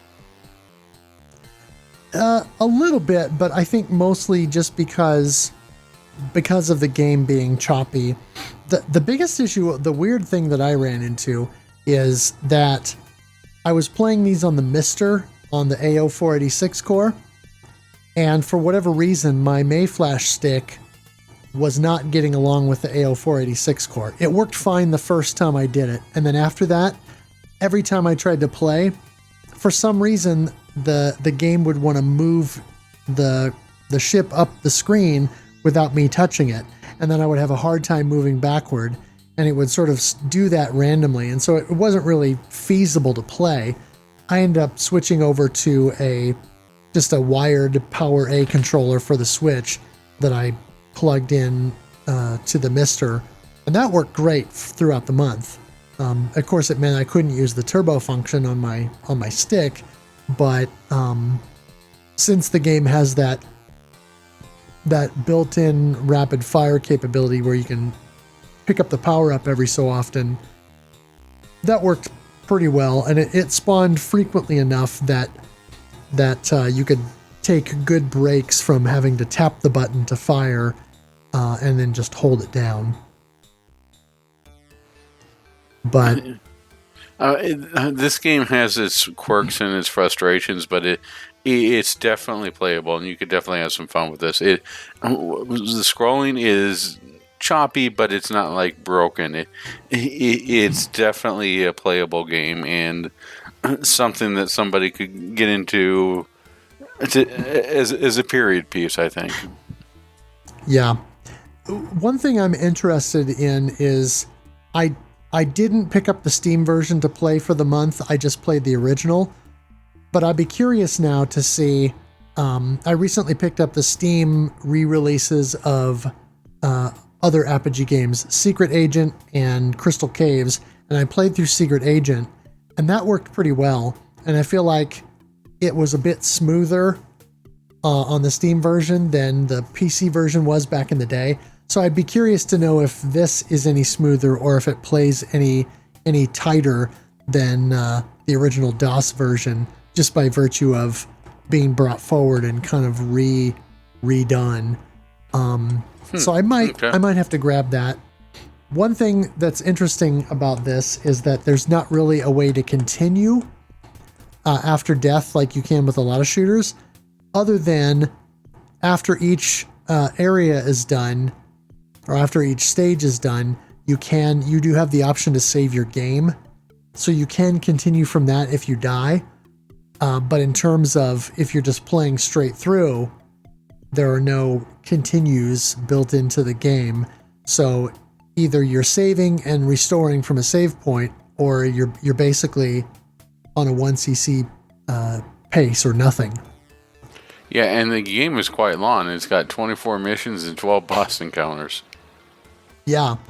I was able to... The first night that I streamed this, I got most of the way through episode 1. And then the second night that I played, I finished episode 1. And then was able to... I want to say the second night I streamed it, I got all the way through to episode 2. And then I streamed it a couple of other nights, and I got close to getting through episode 3, but the last area in episode 3 was pretty brutal, and I didn't manage to make it. But I definitely want to go back and try it again, and that's why I say I might want to pay the $4 and go get the Steam version to see if there's any possibility that I could get the clear on that. Yeah, and one of the things I just want to quickly add in here, it mentioned that Duke's character, Major Striker, was supposed to be a relative of some sort or related to Duke Nukem. The original final boss was supposed to be Dr. Proton from Duke Nukem 1 and 2. Oh, yeah. That would make sense. All right, so our second game for our DOS-cember event was Overkill. This is a vertical scrolling shooter developed by Tech Noir and released for IBM PC and compatibles in '92, published by Epic Mega Games in the US and Precision Software Publishing in the UK. It's got a 16-color EGA graphics mode, and then includes PC speaker sound effects and either Sound Blaster or ad-lib music. Now, this one's a little weird, isn't it? Because this is one of the rare games from Epic Mega Games that is EGA, right? It's not VGA. Most of them are VGA. And I think a lot of them were, yeah. yeah, the other thing that's so weird about this is, and we talked about the ad-lib sound before, but this is one of the things where no matter what I tried in the Mr. Core, I couldn't get sound to work. But when I played on DOSBox, sound worked, and the music is pretty cool. Yeah, that was a curiosity with the Mr. version. I don't know if it's a limitation of the AO486 core or just something with kind of the defaults of how it's configured. But yeah, I only ever got the PC speaker sound effects and never got the music. But you're right, the music is pretty decent. The game also includes a 4-color CGA palette for players who need it, as well as a Tanny 1000 mode. You know what we call that now? You know what we call CGA now? We call that colorblind mode. Yeah, well, I grew up with CGA, so I'm used to it. It was produced by Mark Rhine, designed by, I think it's Stay Cork, with art from Martin Holland and music composed by Anthony Williams. And Stay Cork released the full version of the game as freeware in 2008. The game uses a simple 2-button system.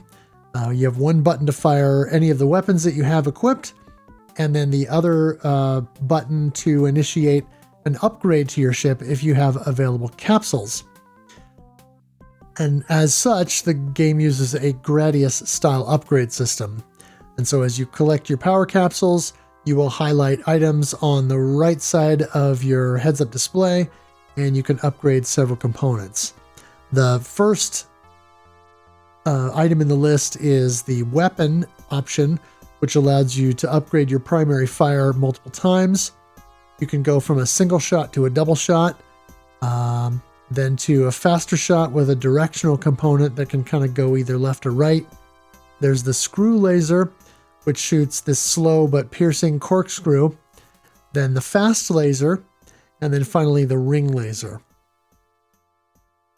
The second option in the list is called missiles, and you can add a 2-way missile attack known as the contour, which, similar to Gradius style, will fire on either side of your ship and will sort of crawl any surfaces to reach enemies. You can also activate the yo-yo missile, which will give you a temporary homing attack that will seek out enemies and then return to your ship like a yo-yo after each successfully destroyed foe is vanquished. The third option in the list is labeled gadgets, and that will allow you to add different functionality to your ship. The fire nose will add a module to the front of the ship which fires a slow but powerful 3-way blast, and it'll provide some protection from enemies and projectiles. The sidearms gadget will attach a pair of pods to either side of your ship that will provide you with additional firepower, and they'll shoot the same projectiles that your ship does. And then if the sidearm takes too much damage, it'll be destroyed, and then your ship's balance gets thrown off. So let's say you have the pair of sidearms and the right one gets destroyed because it takes too much damage, then your ship will sort of drift to the right at that point. And so depending on which sidearm gets destroyed, that's when it will drift that particular direction. And if you re-equip the sidearm, it will essentially restore the balance and put you back to where you're at. And then the fourth option that allows you to, or the fourth option that you can invoke is the upgrade option, which will allow you to then upgrade your basic ship to the fighter, and then you can upgrade it again to the cruiser. Now, after you upgrade to the fighter, you can add an additional pair of sidearm upgrades, and then once you've upgraded to the cruiser, that unlocks the drone option in the gadgets section, and will allow you to add up to 2 drones that follow your ship around, similar to Gradius options, and will give you extra firepower. The game plays out over the course of 6 stages or planets, each of which you have to defeat an alien enemy. Now, I have in the notes here that it was the first planet in the shareware version, but I think it's actually the first two, which is Edrax, the first planet. Then the second planet is known as Gallifrey. The third planet is unapologetically called Hoth. And I assume that because of when this came out, that was not nearly as egregious a thing as it would be today. The fourth planet is called Voltaire. The fifth planet is Pax Verde, and then the sixth planet is simply labeled as unknown and has no name. And on the startup screen, you can actually select any stage in the game to start. So it kind of serves as a built-in practice mode, if you will. But on the stage select screen, literally the box that has the number 6 in it just has question marks. Each planet starts out with a Galaga-style section where enemies come in formation at the top of the screen that will attack you, and then sometimes they'll dive bomb down the screen to sort of ram into you. During this phase, no matter what upgrades you've installed on your ship, you only have that initial single shot, much like a Gradius or Galaga or Galaxian type of game. Once you pass that initial phase, then any upgrades that you have return to your ship, and then you'll play through the rest of the level. The game does have a shield system, and you get additional shield refills and pickups that you can find throughout the game that kind of gives you a bit of health to work with. And this is important because it's much like Turrican or other Euro shmup kind of designed games where you take constant damage, you have no iframes, and so if you are touching terrain or getting hit by enemy projectiles or bullets, or they're ramming you, you're just constantly draining HP or shield until you're out. The game also has a fuel gauge system where the more upgrades you have, the faster your fuel depletes. There are fuel pickups throughout the game that will help replenish some if you need them, and of course, if you run out of fuel, you will lose a ship. The only boss fight in the game is at the end of the 6th stage. And then after completing the 6 stages, you are informed that your efforts were valiant, but not enough. And then you have to complete all 6 levels again to actually beat the game. So this game is channeling a bit of Daimakai Mura, Ghouls and Ghosts action there. Yeah, this is the first game out of here that sort of I wanted to like, but ended up giving me that AVGM rage. Like Daimakai Mura, or Ghost and Goblin. It has some small issues by themselves, aren't huge, but when you add them all together, it becomes annoying quickly. Where you could have a run where you're doing really well and like one mistake and you could just end up killing your entire run really quickly. Because anytime you hit the terrain, it's immediately a bar off your health. And I don't know why they put a fuel gauge in there. It's sort of like, why do all Euro games water hurt you? What is up with that? But right, that there's no iframes. Then if you ever see that meme that says, "Ask me how," I sort of feel like with this one, it's increase your hitbox. Ask me how. Because every time you add to your ship, you increase your hitbox. Which is ludicrous to think about. But there's just so many weird things. And the ending, though, is sort of fun, I have to say. Where let's go back and say you're the last of your race. You come and find all the planets that used to be on are now occupied, so you decide to go after the aliens. But at the end of the entire game, at the end of each level, you dock. Who's piloting the ship that you Right. dock with if you're the last of your race? Is it HAL? Is it HAL 9000? I'm sorry, Dave, I can't open the pod bay doors. I don't know. Anyways, the other thing that it's this game, it's just the iframes, the enlarging hitbox, and then the fuel gauge. Those are the three sins of this game.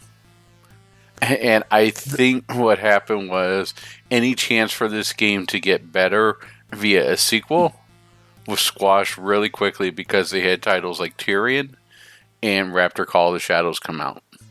I think that's why so many people don't remember this game or know about this game. I will say the saving grace from a Euro shmup design kind of perspective is that this game has no inertia, which is pretty typical of a European design shooter. So the fact that it doesn't have that, I think, is a mark in its favor. The things that you mentioned are definitely detrimental, and they did sap some of my enjoyment out of the game. But shout outs to Vic Viper Mark II, who on Twitch, who was in my streams while I was playing the game. And Vic Viper had was giving me advice because he had cleared the game a while before, years before, and so it was kind of telling me what the upgrade path was I should take. When doing that, I was able to actually clear the first loop. The problem was that the upgrade path that I took was kind of all the upgrades. So then once you get into that first loop, I couldn't even make it through the first planet because I ran out of fuel.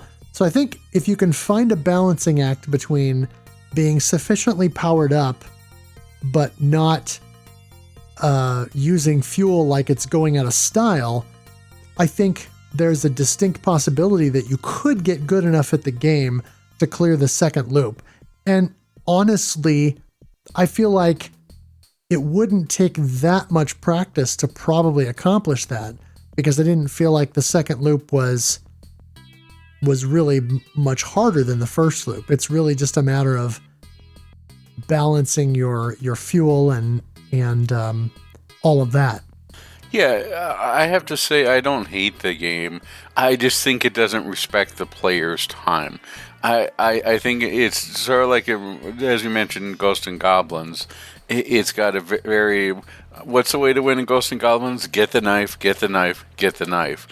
And then before you go with the final boss, you get the shield. But it's... figuring out patterns and drawing up schematics and flowcharts. I'll save all that for work. I don't want to work when in game. So, and maybe this is just my lack of patience. Maybe in 1993, when I was a lot younger, I would have had time for this and I would have enjoyed this. But I'm playing this now when I've got so many other responsibilities.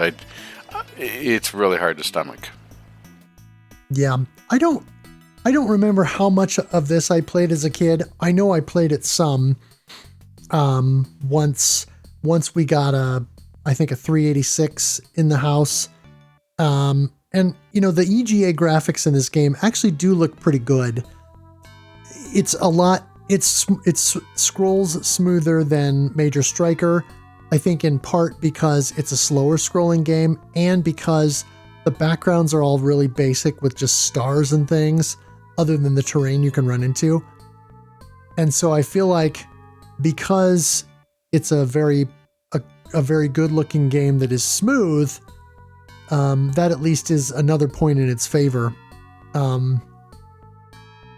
But I know I never got very far in the shareware version. I don't know that I ever even got past the first planet, playing it as a kid, in part because of the lack of iframes and sort of running into things and constantly draining your shield.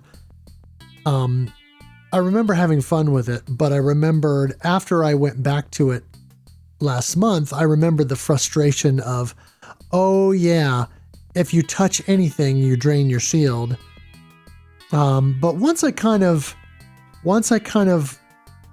got those tips from Vic Viper on the upgrade path and kind of started to figure out what it was that I was supposed to do, then I actually started to have fun with the game, and I felt pretty good about getting that first loop clear.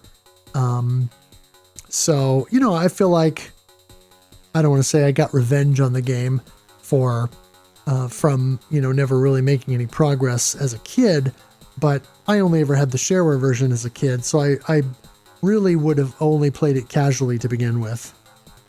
Sounds good. All right, so our Kusoge game for DOS-cember was Kilo Blaster.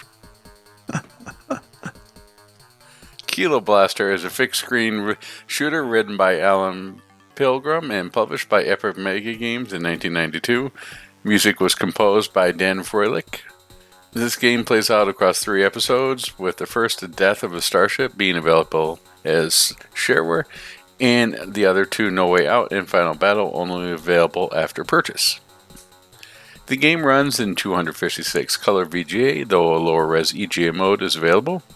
So in VGA mode, the backgrounds are a combination of digitized photographs taken from Voyager 1, and some were ray traced by Samuel Goldstein, well, at least according to Wikipedia. Alan Pilgrim released a full version of the game as freeware in 2008, as well as releasing the game's source code. Though modeled after Galaxy and Galaga and similar games, you can actually move your ship much more around the screen, and those games can get somewhere near the top of the screen. Each episode has 30 levels. Every few levels, the background and music will change. Their ship has a shield that can take up to 5 hits, and each has a basic single-shot blaster like many fixed-screen shooters. Upgrades are available, however, such as collecting an apple will restore 1 HP. Apples collected with full HP grant extra score. The strawberry will provide additional women, 2 or 4, depending upon the stage, to fire additional shots. These can only take 1 hit before each is destroyed. Well, as in most games, some of the best stuff, bananas, are strictly for score. I think that the retro game bird would be upset at that. A can of spinach will grant the Kilo Blaster a temporary shield that is invulnerable to nearly every enemy's projectile or enemy collision for a short time, except for space mines. There's also an upgrade that will grant your ship a limited number of 3-way projectile shots, which can be stacked for a maximum of 30 volleys. Your ship is equipped with a secondary weapon, a large missile attack, that follows your ship's movements after being fired, which can be used to target larger enemies with more HP. You only have 3 of them though, but you can find refills. According to the Wikipedia article, the reward for beating the game is that the player character receives a 2-week vacation in Jamaica. I don't know if that's the saddest or the funniest reward I've heard. Yeah, I think it's kind of a fun way to sort of troll the player after the sheer insanity that would be trying to go through all 90 stages across the 3 episodes. It sort of reminds me of the story from Rock On, Dearly Beloved. Yes. So I have to say, with this one, I played for about 5 minutes, and then I just said nope. My oldest kid got sick, and so in order to do his piano lesson, we brought up the electronic keyboard. My wife's from the 90s, and playing on that thing, I had more enjoyment and got out of that and hearing the sounds from that than I did from playing the game. It's pretty much, hey, do you remember this sound? Every single sound effect that you would hear, like maybe an episode of Ren and Stimpy or something, and just shows up in this game. It is 90s to a T, and it's not terrible. If the gameplay went along with it, was fine, but it really reminds me of something that I would see on like 99 cents from your Moto Razr around 2005, right? Something to play to waste time between that and the installed Bejeweled 3. I wish I could be kind to it, but it just, And the gameplay falls flat on so many different levels on here. It was a neat idea, but executed terribly. And the sound effects are probably its biggest redeeming feature out of this, just to get some nostalgia. Yeah, the sound effects and some of the Voyager 1 photographs, that were kind of neat. This is a game that has not aged well. The first two that we talked about, I feel like that you might say that they haven't aged well, but at least you can kind of see what they're going for, and they're still playable up to a point and can still be enjoyable to a point. This game, there's so much RNG with this game. The enemy patterns are not very discernible. I did figure out as I was playing that there are some enemies that you can sort of kite around the screen a little bit. You can kind of get some of them to move left and right with you. And then when you do that, then you can sort of, let's move all the way over to the screen and then quickly shoot out a couple of shots so that when they get over there, then it'll hit them on the way over and then dart over to the other side of the screen and do that. But other than that, a lot of it is very random. The power-ups that you get appear in random order. And there are some ships that come in at certain points during the game that will fire these straight-ahead lasers that you essentially have no indication the laser is coming. So if you sit still, very likely you're going to get zapped with a laser and lose HP. The one saving grace is if you're close enough to the laser when they fire to not get hit but still be nearby it, you can move into position and fire a shot to then, when that enemy comes down screen after firing the laser, you can hit them. But yeah, the enemy movements and patterns and stuff are all very random.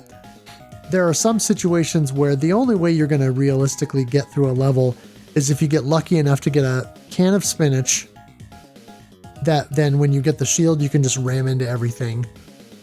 Some enemies can't be taken out that way, but at least if you get the can of spinach, you can sort of move your ship up on screen enough to get in their faces and fire away without risking taking damage.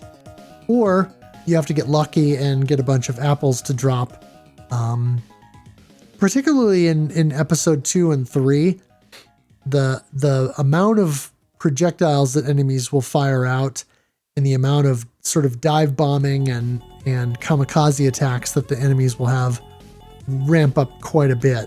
And honestly, I think it is pure RNG as to whether or not you will have enough juice to see the end.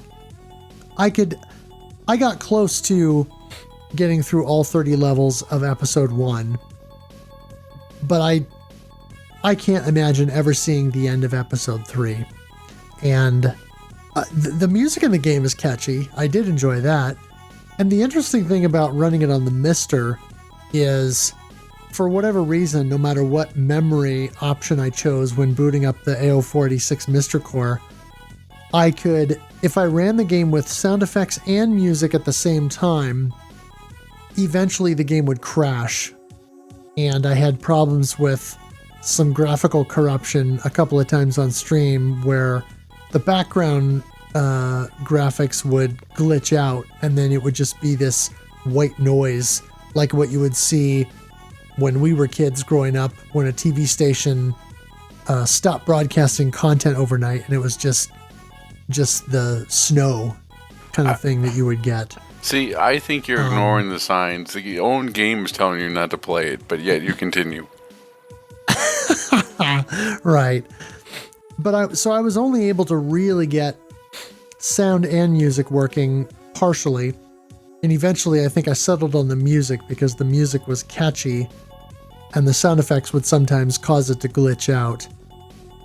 The sound effects are amusing for a few minutes, but they get old. So aside from the fairly decent music and the colorful kind of backgrounds and presentation, yeah, it was fun for a casual look back, but I I cannot imagine trying to clear a game like that with any level of seriousness. All right, well, let's move on to our last game, Tex-Mexian Worlds. Nah. Yeah. Tubular Worlds is a side-scrolling shooter that was developed by Creative Game Design and published by Dongleware Verlags GmbH in 1994 for Amiga, MS-DOS, and Macintosh platforms. The initial shareware version only included the first planet and a portion of the first boss fight, and then the other 3 planets were only available after purchasing the full version. Each planet is broken up into 4 segments or stages, with the final segment culminating in a boss fight. Game runs in VGA resolution for the DOS version and includes Sound Blaster audio. Now, I have to say, there's a couple differences I noticed from the Amiga version to the... I didn't pay too much attention to the Mac version. The Mac version sounded good. But DOS, try as it might, it has nothing on the Amiga version. The Amiga version sounds amazing. The Amiga version, I noticed that there were some areas where the DOS version with the VGA graphics has more detail on it. There were spots where in the first boss fight, there was vegetation in the DOS version. There was detailed where it was just sort of a flat color on the Amiga version. I didn't have a chance to try out the Mac version, but it did sound better than the DOS version. See, and I kind of enjoyed the music in the DOS version, even though it sort of sounds a little bit... What's the word I'm looking for?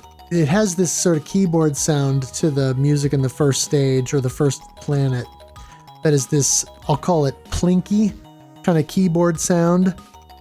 But that actually made me think of... There was a web series on YouTube several years ago called The Guild, which was about this sort of ragtag group of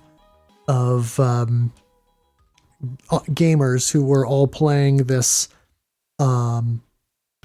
massive multiplayer online game, kind of a World of Warcraft type of scenario. And each webisode was only a few minutes long, but the theme music for this, the Guild, had this really plinky keyboard sound to it, and so it kind of reminded me of that, which I enjoyed. But yeah, I would totally agree that the Amiga version definitely has the better soundtrack, and that's the one I was able to find online, the Amiga version of the soundtrack. So when you're listening to this episode and we're talking about this game, that'll be the music you hear behind it, not the DOS version. But you play as a cybernetically enhanced pilot taking on alien hordes on different planets. And the sort of intro or attract sequence, if you will, is kind of neat, with the some animations and shots of your player character, your pilot, being upgraded, if you will. And that was kind of neat. Now you start out the game with a basic forward shot, and there are multiple upgrades you can get. The orange power-up upgrades the basic shot to a double shot at level 2, a 3-way shot at level 3, and then a 5-way shot at level 4. There's the green power-up, which will give you kind of a wider green laser shot. Level 2, you get the double laser. Level 3 becomes a triple shot, but it's not a spread shot. It's more just kind of increases your width that you can do damage. And then at level 4, you get a 5-way laser, but again, it's not a spread so much as just 5 lasers kind of spaced out and then shooting forward. The blue power-up with a line through the middle, it starts you out with this basic blue forward shot, and then when you get to level 2, you're shooting that forward, and then these kind of half-moon projectile things from either side of your ship. At level 3, your forward shot becomes a double shot, and then at level 4, your side shots get upgraded to where now you're shooting more of those half moon things out, but you're doing it at angles. And so from the left and right, or top and bottom of your ship, you're shooting out these things at an angle, so you get more coverage. There's also the M power-up, which gives your ship homing missiles. The S power-up, which will give your ship a pair of rotating orbs in front that provides some protection against enemy bullets and collisions. And then there's a speed-up power-up that you can get, and of course that will increase your ship speed for each one that you pick up. I myself always only went with 2, much like Gradius. You can get overly fast very quickly. There is a 1-up that you can get as well, but because of the power-up spawn order, these are much less common. And one thing that I ran into, when you get into the first boss fight, after you take out the first phase, and then you go into the second phase, there's a segment of that where you're toward the back of the boss, and out of the back of this alien's tail, it will open up and drop these little larvae that crawl the ground. And if you do it right, you can continually take out the larvae without actually overly damaging the boss. And so I believe, because I was able to do this for several minutes, that the boss does not time out, and you can kind of milk these larvae for quite some time. I was able to do it long enough that with the power-up spawn order, I was able to not only boost my score a ton, but also generate 2 1-ups during that time. So I have a feeling that you could probably milk that boss for a good long while and stock up a bunch of extra lives. Now, forgive me if you talked about this before, but I don't remember hearing it. But you collect blue orbs as you go throughout the game, right? And those act as your shield for your ship. No, the blue orbs, they're some enemies and ground targets will drop the blue orbs when you pick them, or when they're taken out, and those are score, and so you get 250 points for each one of those you pick up. I always thought they were part of your shield. That doesn't make sense. That's why terrain hurts you, but once it reaches 0, then you die, and that you get collect 100 of them, and you get extra life. I thought that was the mechanic there. Oh, okay. See, now if that's the case, I didn't pick up on that. I think that was the case for is that the blue orbs act as your shield, meaning that's why when you hit the terrain, it didn't kill you, but after a certain while, it could.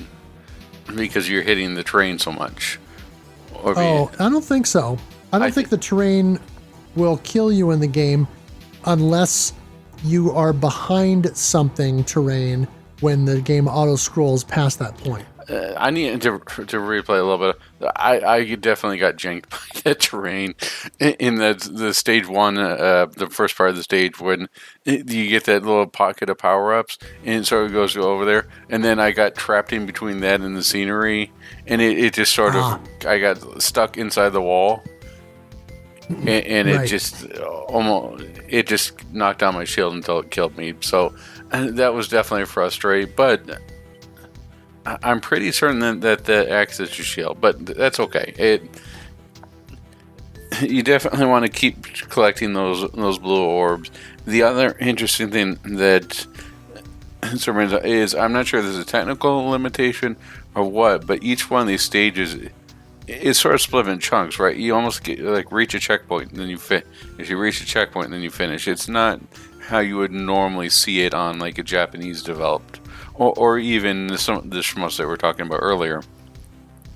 Yeah. Instead of one long contiguous stage, like I said, they're broken up in shorter segments, and you get to the end of one segment, and then it just sort of fades out, and then fades into the next section. And so I don't know, like you say, I don't know if it's a technical limitation where it's only going to load so much into memory at once, and that was a way to kind of make it so they could do more in each segment. without having to load it all. I don't know. Yeah, and I have to say that the stage 2, well, area 2, I guess we'll call it, itself was definitely a departure from the first one. I was surprised at the very R-type or Geiger-esque type model and that the graphics or scenery that they used for stage 2. It was definitely very different than you would get from, because the other shmups that we saw, they were very standard. For a Major Striker, you get it's planets, right? You get your fire planets, your Hoth. Bring that back up, but they all revolved around a centralized theme, which was sort of par for the course back then. But this just sort of is a little bit more esoteric. Yeah, I mean the first planet that you go on is this sort of desert area, and it's very barren, and it's got these big rocky plateaus and things that you kind of have to navigate around. But otherwise, it's pretty basic there. But then, yeah, in the second area, you're in space, and you've got all this interesting kind of stuff going on with these enemy generator things that enemies fly out of. And that's a cool effect, actually. There's some sprite scaling going on that looks pretty good, and a little bit of parallax with the stars in the background, and then these structures that you fly over that have this real sort of organic look to them, that kind of Giger-esque, I won't say body horror, but sort of alien organic kind of life force-ish vibe. I guess the closest approximation I can come up to is Doom, right? You sort of got that where there's just sort of like flesh walls and stuff like that. It definitely reminds me of the original Doom in the aesthetics. The one point here, which I think you've got written down and you probably touched on, is the game scrolls to the right, but it feels like it should be a vertical scrolling game. Yeah. The way that the visuals are presented, your ship looks like it doesn't look like you're seeing it side on. You're seeing it from overhead based on the perspective in the game, but it's an overhead perspective that you're seeing from a side view. So it feels like it should have been a vertical scrolling shooter, but I'm guessing they just designed it this way because who's gonna rotate their monitor in their PC monitor in 1994? Just those crazy people playing Raiden on the PlayStation 1. Yeah. So definitely a quirk of this game. I have to say, despite the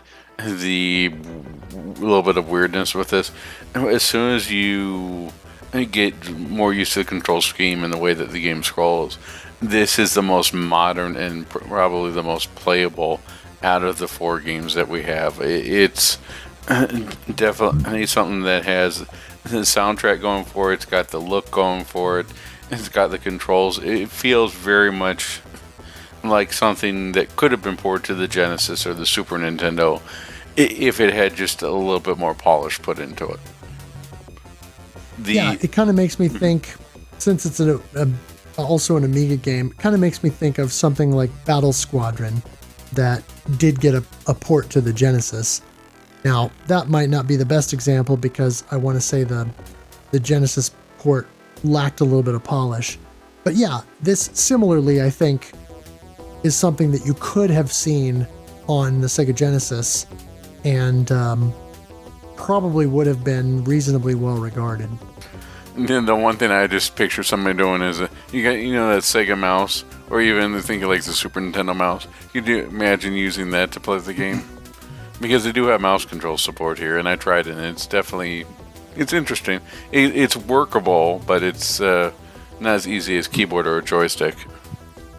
Yeah, I don't know if it's just because I have a trackball mouse but it did not work very well for me when I played it on DOS. And when I played it on the Mister, and I've got my little wireless Logitech keyboard, it's got a trackpad. And when I tried to use the trackpad with it, that didn't work very well either. So it certainly doesn't track very well in that regard. In a functional way, the same way that something like Raptor or Tyrion does when playing with the mouse, because those games both were, I would say, well designed to work with the mouse, whereas this, I don't feel like it works as well, and particularly because it was developed with the Amiga in mind. You know, anyone who had an Amiga who was playing Amiga games most likely was going to have a joystick. So I suspect that was probably joystick or keyboard was going to be the preferred method for most players. Yeah, and just thinking back about it too, that we had those rubberized balls that were in the mice. It wasn't optical. Could you imagine someone trying to play with an unclean mouse? Oh, yeah. Disaster. And so, what out of this? What are your top five? Top five. What are your top four out of the ones that we played? What ranks at the top for you here? You know, I thought I was going to rank Tubular Worlds number one based on my recollections of playing it years ago and enjoying the colorful VGA graphics and the upgrade system and all of that. But honestly, I feel like there's some major cheapness going on in Tubular Worlds that kept me from liking it as much as I thought I would. So for me, it's going to go Major Striker. Again, despite some cheapness with that game, I feel like it's all very learnable. Shout out to Adigan Pollock, who, while not participating with us alongside this month, was in my streams for a good portion of the month, particularly during my Major Striker streams, because Adigan had years ago cleared Major Striker, all 3 episodes, no death. And that's up on YouTube if you want to check that out. There's a playlist for that. But Adigan was giving me hints and tips the whole way. And so I feel like the game is imminently clearable and routable. You know, and certainly not on the level of something like a cave game or R-Type or anything like that, but I feel like it's probably the most balanced of all the games, despite the technical limitations of the herky-jerky scrolling and EGA graphics. And, you know, there are some areas where it's not great because you have these red missiles that will fire out from encampments over the top of red backgrounds, or green missiles that will fire out over these grassy backgrounds. So there are definitely some things in that game that that hold it back. But I feel like Major Striker, for me, was the one that fired on enough cylinders that I felt like that I liked it the best. Tubular Worlds would be a close second, followed by Overkill. You know, it had some real problems, but having got through the first loop and understanding the way the game wants you to play it now, I felt like it was more approachable than I initially thought, despite some real heavy Gradius syndrome going on if you die. Recovery is very difficult. And then, of course, Kilo Blaster is in last place because it's fun for a few minutes to laugh at the goofy sound effects and the sheer randomness of the game, but it's not something that I could ever see myself coming back to and playing with any level of seriousness. What was your ranking? Well, surprisingly, our rankings are very close. I have to say that Tubular Worlds just barely inched out Major Striker for me. So Tubular Worlds at the top, Major Striker in second, Overkill in third, and then Kosoge in last place. Yeah. Yeah, I kind of saw that coming. Yeah, Overkill is the one that I really wanted to like, but just couldn't. And Major Striker was probably the biggest surprise. And his Tubular Worlds is flashy, but it also has, for the most part, the gameplay to back it up. And so that wasn't... Yeah. It comes across as being polished as soon as you fire it up. So that wasn't going to be like a huge surprise. Major Striker was the one that came as a surprise to me. Yeah, and I guess I played enough Major Striker as a kid that that maybe I could have the nostalgia goggles on a little bit more for that one. But I do honestly feel, despite the frustration that I experienced and expressed during the streams, I do feel like that game is probably better than maybe I remembered it. And this is sort of a tough period for me as well, because I guess we'll get to some of the thoughts here coming next, but I cut my teeth on these type of games. When I started out with the Tandy 1000 SL and learning how to play Flight Simulator 1.0, and I got into IT because I just had to know how to play the games. The games wouldn't run unless you did certain things, so I had to learn that. And it was fascinating. I had all that time and that energy and that desire to get it going. But going back to this stuff, like, it's not working in 5 minutes. Forget this thing. So, thinking back to like 1993, what was I doing in 93? Well, I was playing Wing Commander Privateer. The type of games that I was playing just felt so different. was playing Lemmings, or there's so many, or Syndicate. There's so many great games that I played that these feel very basic in comparison. I hate to use the word basic, but there's so much that was likable on the PC, and so much that drew me into it. I was playing LucasArts games, Monkey Island, playing the Sierra games, King's Quest, Space Quest. And there was so much in there that a lot of these probably wouldn't have been on my radar. And going without the nostalgia itch that comes with them, it's a lot harder to get into and to like. So I feel like I'm being harder on these games than I should be, but at the same time, I don't have any reverence or nostalgia for them. Right. Yeah, I understand that. I mean, I have nostalgia for Major Striker, and a little bit of nostalgia for Overkill. Less so for Tubular Worlds, because I didn't discover that until I was in college and actually had a Pentium computer that can run these, because I'm sure the 386 that we had at home would not have run Tubular Worlds. No, you got to insert the clip. It's all about the Pentiums, baby. Yeah. And Kilo Blaster I remember playing, and I had a bit of nostalgia for it, but I honestly never spent that much time with it. So there may still be some rose-tinted glasses effect going on a little bit. But yeah, I understand what you're saying, because there was so much available for PC during that era that unless you were really looking for some sort of arcade shoot 'em up experience on the PC, chances are you were playing simulations, or you were playing longer role-playing games, or you were engaged with something else.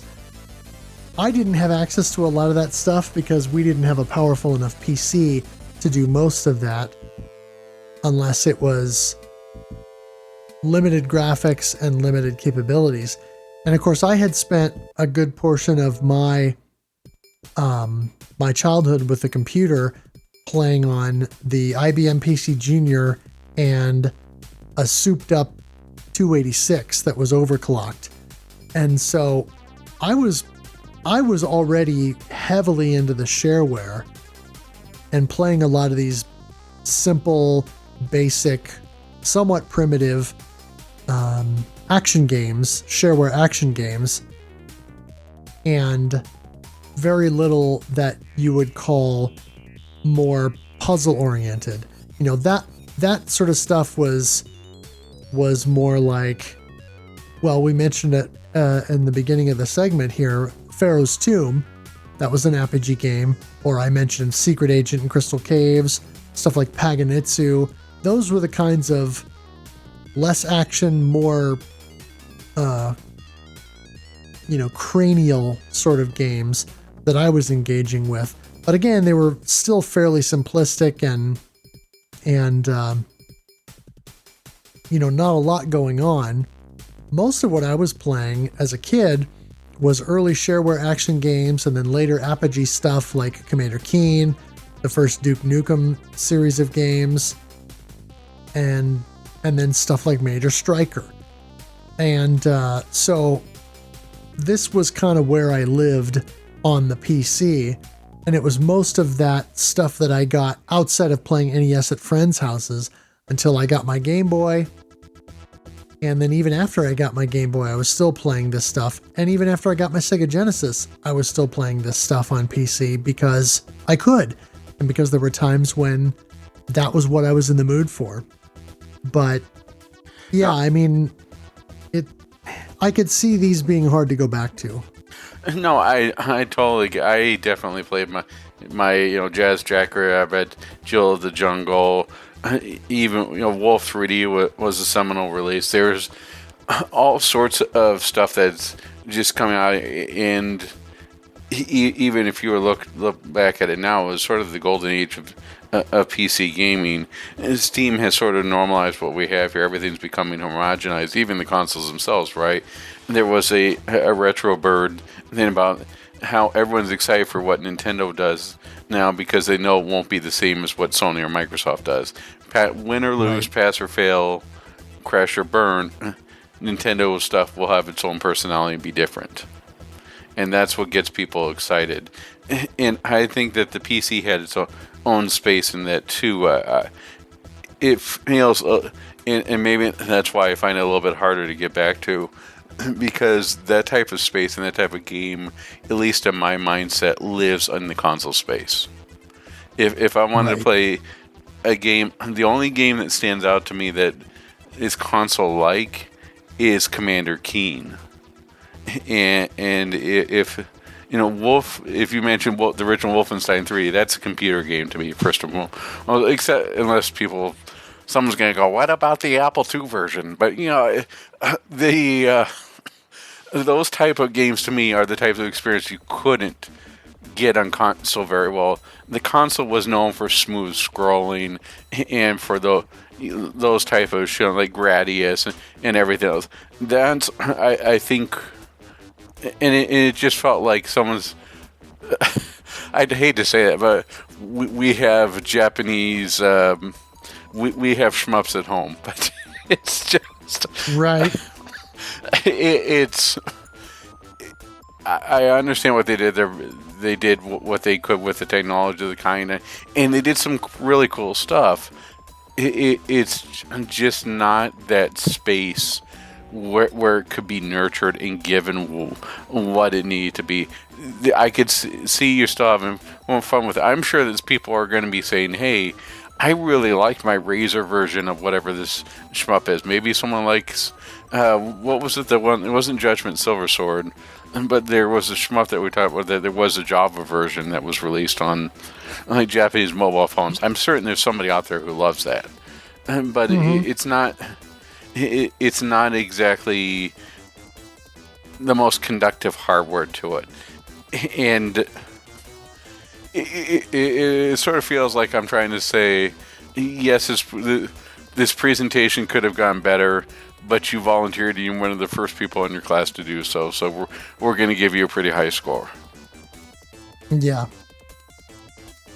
Yeah, and I think you know, all of these games have a certain quirky charm to them, and kind of show that early developers were trying things and trying to move, you know, push PC hardware in new directions and things.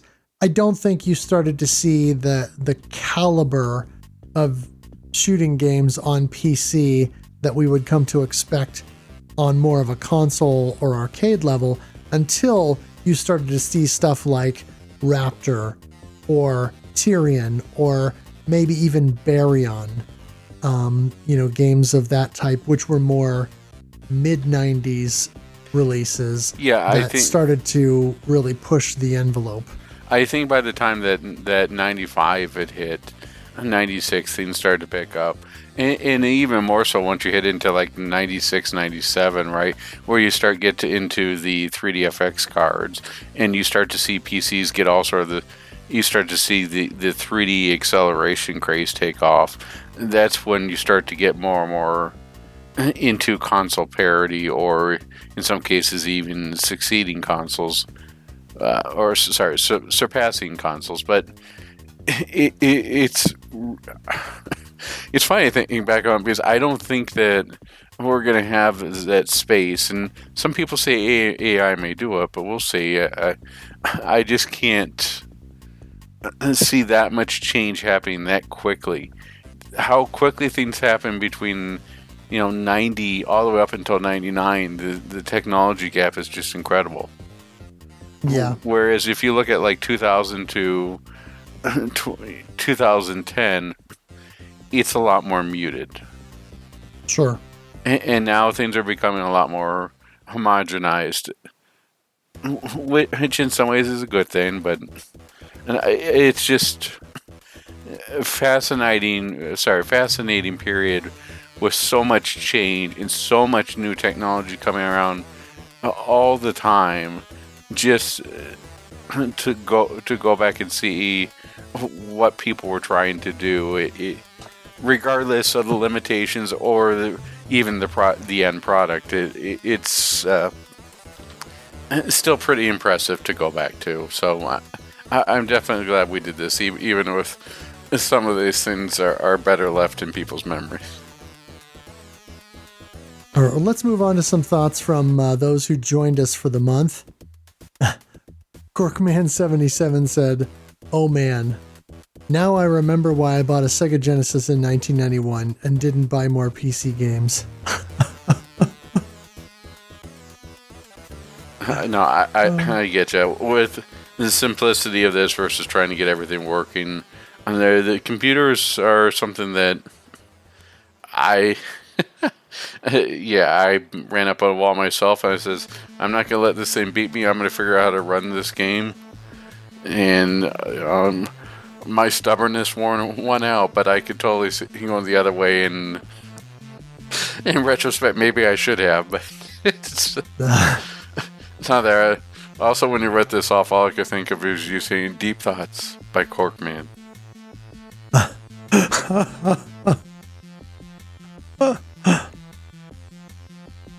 Schlarp says, I got all 4 games running on Mister. I would have never managed to get them all running without Lou's tutorial. Overkill has no music though. If anyone's interested, I can upload the VHD on my Mega and provide a link. I believe it runs right out of the box. Later post regarding to Tubular Worlds. Did anyone figure out how to activate that smart bomb? Yeah, and I didn't know there was a smart bomb in Tubular Worlds, and so yeah, obviously I never figured out how to do anything other than use your main weapon. Final thoughts? What I like most about Kilo Blaster is its name. The music in menu and that somewhat pickups look like fruits. Gameplay is quite hectic, but fun for a couple rounds. Major Striker also has a cool name, a nice intro animation when flying to the plants, and funny dialogues between missions. I didn't expect the power-up system, and liked that a lot. Alas, the visuals were a bit rough and the scrolling wasn't smooth, so I haven't played it much. Fun fact, you get it rapid fire in the register version. I really liked Overkill's color treatment and power-up system. I think I played through the first 2 stages and had a good laugh to the end. The boss told me there was a 6-planet Mega Blast in the full version. It sounds like something you see from Billy Mays Hayes. Order now, but you get not one, but two, but 6 Planet Mega Blast. It slices, it dices. Sonic 2 makes julienne fries. No. Tubular Worlds is my favorite of the bunch. I played the Amiga version because that was the only game I could run on my consumer CRT. That was a very welcome trip back in time. Yeah, I figured that the Amiga version might be a bit more of a nostalgia trip for some people.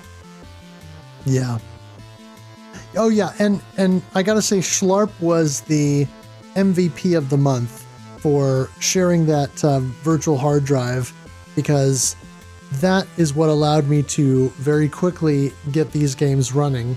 And even though his VHD only had the shareware versions of Overkill and Tubular Worlds, once I had that framework to kind of build from, I was able to get the full versions of those, get it updated on the VHD and onto the Mister, and then play the full versions of all the games. Drake Tungsten said, got some runs in, sampled each briefly. I think I may do a whole hour of one of them next time. Died quickly in Kill a Blaster. I don't like the enemy patterns in that one at all. The other games are alright. Not great, but that's why we're doing 4 games. Initial impressions: Tubular Worlds is number 1, Overkill is number 2, Major Striker is number 3, and Kill a Blaster is number 4. Overkill and Major Striker are pretty close though. I like that the dispatch lady flirts with Major Striker. Very 90s. I really like your eyes. And he's wearing sunglasses. And then final thoughts. As always, I wish I had more time. It would have been nice to get that one's music working, Overkill. Would be really cool if these games somehow got re-releases compatible with modern hardware. It really shows the need for preservation for even not the greatest games. I think I like Tubular Worlds the best. Major Striker had amusing dialogue, and Kill the Blaster was kind of janky.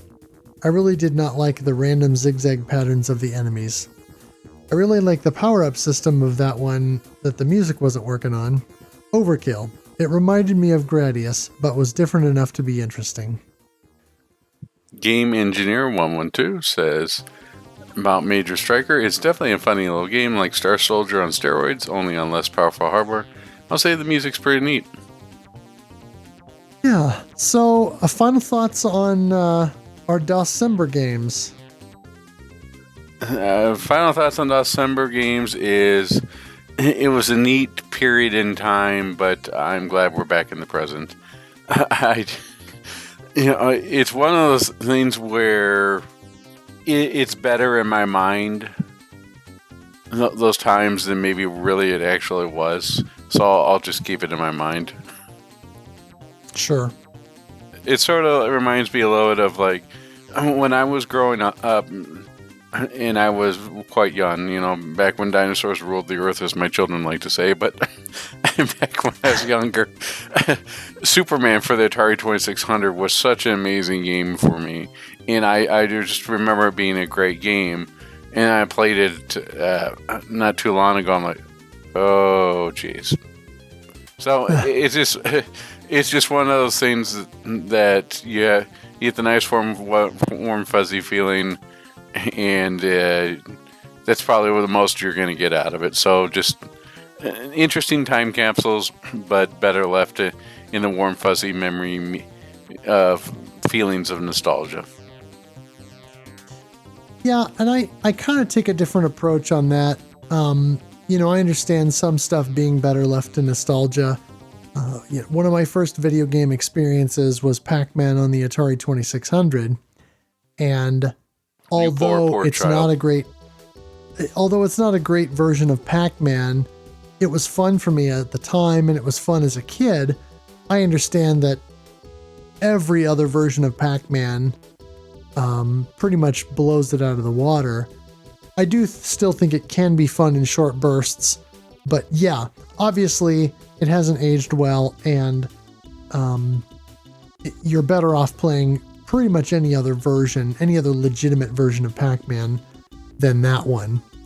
With these games, it was a fun trip down memory lane on some, and I actually did get a decent amount of enjoyment out of most of what we played, and would even be interested in taking another stab at trying to get through episode 3 in Major Striker, and then also possibly seeing if I could clear both loops of Overkill, just to say that I did it. So I feel like even though these games have not aged as well as maybe I would have liked, I do feel like there's still value in going back to examine them. In part because it's interesting to kind of look at the technology that we had at the time and compared to what we have today. But then also think about what things were like at that point in terms of consoles and arcades. And you think about a game like Major Striker coming out in 1983. Well, a year prior to that, on the Genesis, we had Thunder Force 4, Lightning Force. And how incredible that game looked and sounded and played by comparison to this somewhat janky game coming out a year later on PC that doesn't hold a candle to it. And yet, obviously, this was a limitation of PC hardware at the time and the fact that everything kind of had to be developed from the ground up. You didn't have development tools and development kits that allowed for a more streamlined development, and you weren't running things on bare metal the way you do on a console. And so you're dealing with all the quirks of the operating system and environments that you have, and how much memory and what other third-party components you have. And so it's kind of an interesting look at the Wild West of this stuff at the time. So I still think there's value in going back and looking at these things and experiencing them again to sort of remind you of where we were, how far we've come, and really what we have to look forward to now that console and PC hardware has at some level reached a degree of parity where with modern game engines you can create a game and then kind of port it wherever. And so it really does show how spoiled we are at this point in time, and just how nice it is to be able to take a modern game and kind of slap it on whatever hardware you want. Yeah, I think you're spot on with the calling this sort of a yardstick, right? It's a measurement that we've taken to sort of put into perspective what we play now and how spoiled we are versus what we were dealing with in the state of PC gaming in 1993, 1994. But I have to say, when I think of PC gaming of this period, I don't... Yes, Apogee and Epic Mega Games were a big part of that. I mean, pinball was... I played a heck of a lot of Epic Pinball, but the... Also Space Cadet, but I think everyone played Space Cadet. Everyone could go play Space Cadet. But the... One thing that really drew me to PC was the explorative worlds. The stuff that you get, the very crafted worlds that you wouldn't get on console, at least until the CD era, right? With the Sega CD, Willy Beamish, Monkey Island, all these adventure games, the CRPGs that you will get on there. I remember being blown away the first time I fired up Mean Streets. Are you familiar with Mean Streets at all? Yeah. Okay. Mean Streets on there, or Lemmings, or Syndicate, Bullfrog Origin. I still to this day have stuff that was sent to me. I ordered directly from the companies. There, I have the Wing Commander 3 that I have to me. I've got the Collector's or Tin Can Edition. That is very special. It was sort of like a realization of playing in a taking part in a movie or taking part in this open world that I just couldn't get on consoles, or even trying Daggerfall for the first time. The Elder Scrolls Arena, the second one. Just not knowing what the heck I was doing. I played for like 60 hours not having a clue what I was doing. But I loved it. And in the same way with the Ultima series. Playing Ultima 5 or Ultima 6. Just this expansive narrative that you would get from this. I don't want to take anything away from trying to ape what was popular on consoles, but to me, it's a different style of game, and I appreciate drawing the art to sort of give a idea of this is where we were because of limitations, but at the same time, you look and going, wait a second, this game that I played, Wing Commander, when did Wing Commander come out? It's 1990. And so, wait a second, this is 93 and Wing Commander came out in 90? It just feels so weird, like these, like a parallel world. The disconnect in the way that they use the hardware is just so different. In fact, 92 was King's Quest 6. And it wasn't that much long after that we had CD. I remember listening to Girl in the Tower, the little radio edit that would play over that, because I was so excited I ended up with a Sound Blaster. I finally could afford a Sound Blaster after like 3 birthdays, so it's just amazing the stuff that it could do. Or, this is later, but Day of the Tentacle. Well, the PC to me was all about not aping what the consoles did, but putting forward in all this open world, this world building that was done. And I think that's still why I'm drawn to those type of experiences today. I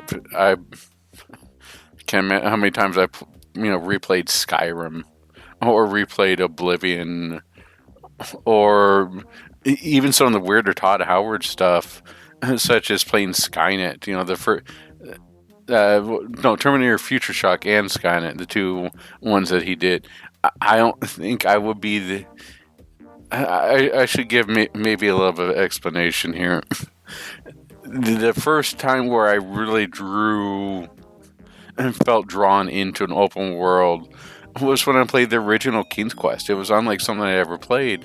And at the time, I was trying to find an IBM PC Junior. Something of your alley, because that's the one version I played originally. I couldn't find anywhere, and was so amazed that I could actually get it. King's Quest 1, 2, and 3. It was 2, 3, and 4 in a bundle at the time. I bought them immediately, and just fell in love playing these games, and then discovered Quest for Glory, all this wonderful Sierra stuff. And it wasn't until much later that I really came back into the console space when A Link to the Past was released, and started getting back and playing console games a little bit more. But for a while there, I was mainly PC. I'm playing Doom. There's so much that just came out here. It's sort of... When did it come out? Was that 93 or 94? Oh, jeez. I bet you that the original Doom... 93. Yeah, I think so, too. Could you imagine... Yeah, the same reason as Overkill? Yeah, December 10th, 1993. Doom was along the same time as... the same year as Overkill. The technology was just growing and growing and growing, and just amazing thing. But I don't think that we'll have another period where technology was just sort of leapfrogging itself so quickly. Yeah. One heck of a time to be alive, and I'm glad that we could also take a look at the yardstick, the lesser seen side. Yeah. All right. Well, let's kind of quickly run into our top 5 for the year. We kind of do this where we rank our top 5 games that we played during the course of the year from the selections that we played throughout. I'll go ahead and start off right off the bat with my honorable mentions. And so these are not strictly in my top 5, but were definitely games that left an impression on me. And those would be Metal Black and Touhou 8. Metal Black is a really good game that I feel like is so close to being an excellent game.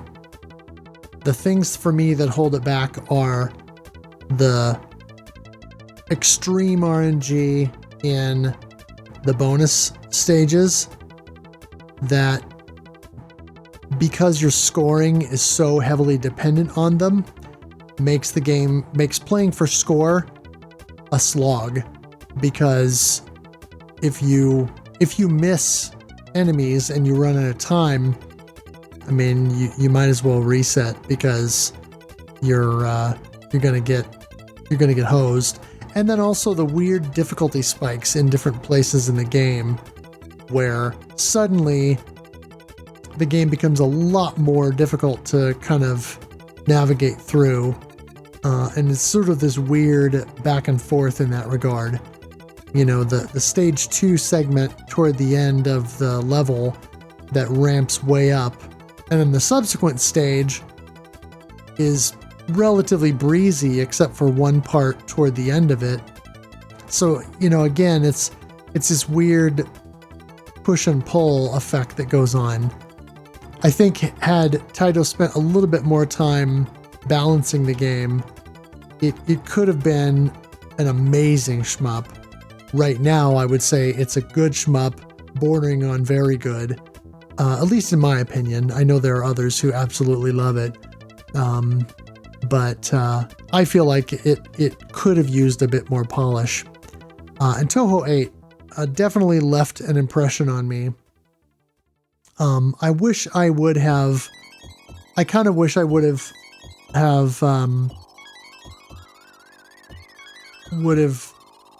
been able to run this. I wish I would have had my new computer up and running when we did Touhou 8. That would have been better, because then I would have been more consistent and able to play it as intended. But despite that, it was good to sort of finally dip my toe into the series, and also kind of get a feel for why those games are so well loved and so heavily lauded. And I think I understand it now on some level. You know, obviously we need to explore the series more eventually, but I sort of get it. There's a lot going on. There's a lot to like. There's some stuff that bothers me, but generally speaking, I think I have some idea now as to why the series is so well regarded. My number 5 pick for the year is Gradius 2. I knew this was a good game, and I knew that there were aspects about the game that I liked, but I think I have a better appreciation for it, particularly when weighing it against Gradius 3 Arcade. Now, I will say Gradius 3 Super Nintendo version is a really good game that I think fixes a lot of what was wrong with the arcade game in terms of difficulty balance and overall design. Gradius 2, however, did a lot right up front. It's better balanced in the arcade. The PC Engine port is very good and is quite a good version of the game. And the Famicom release is, while it has some issues and quirks of its own, it's pretty impressive for the time, and I would say definitely an improvement overall over the original Gradius Famicom and NES game. And so I have a newfound appreciation for Gradius too. Number 4 was Cotton Reboot. I came in to the month not having played much of the original Cotton and only sort of very lightly dabbling in a couple of the other games. But this one really took me by surprise as to how much I enjoyed it.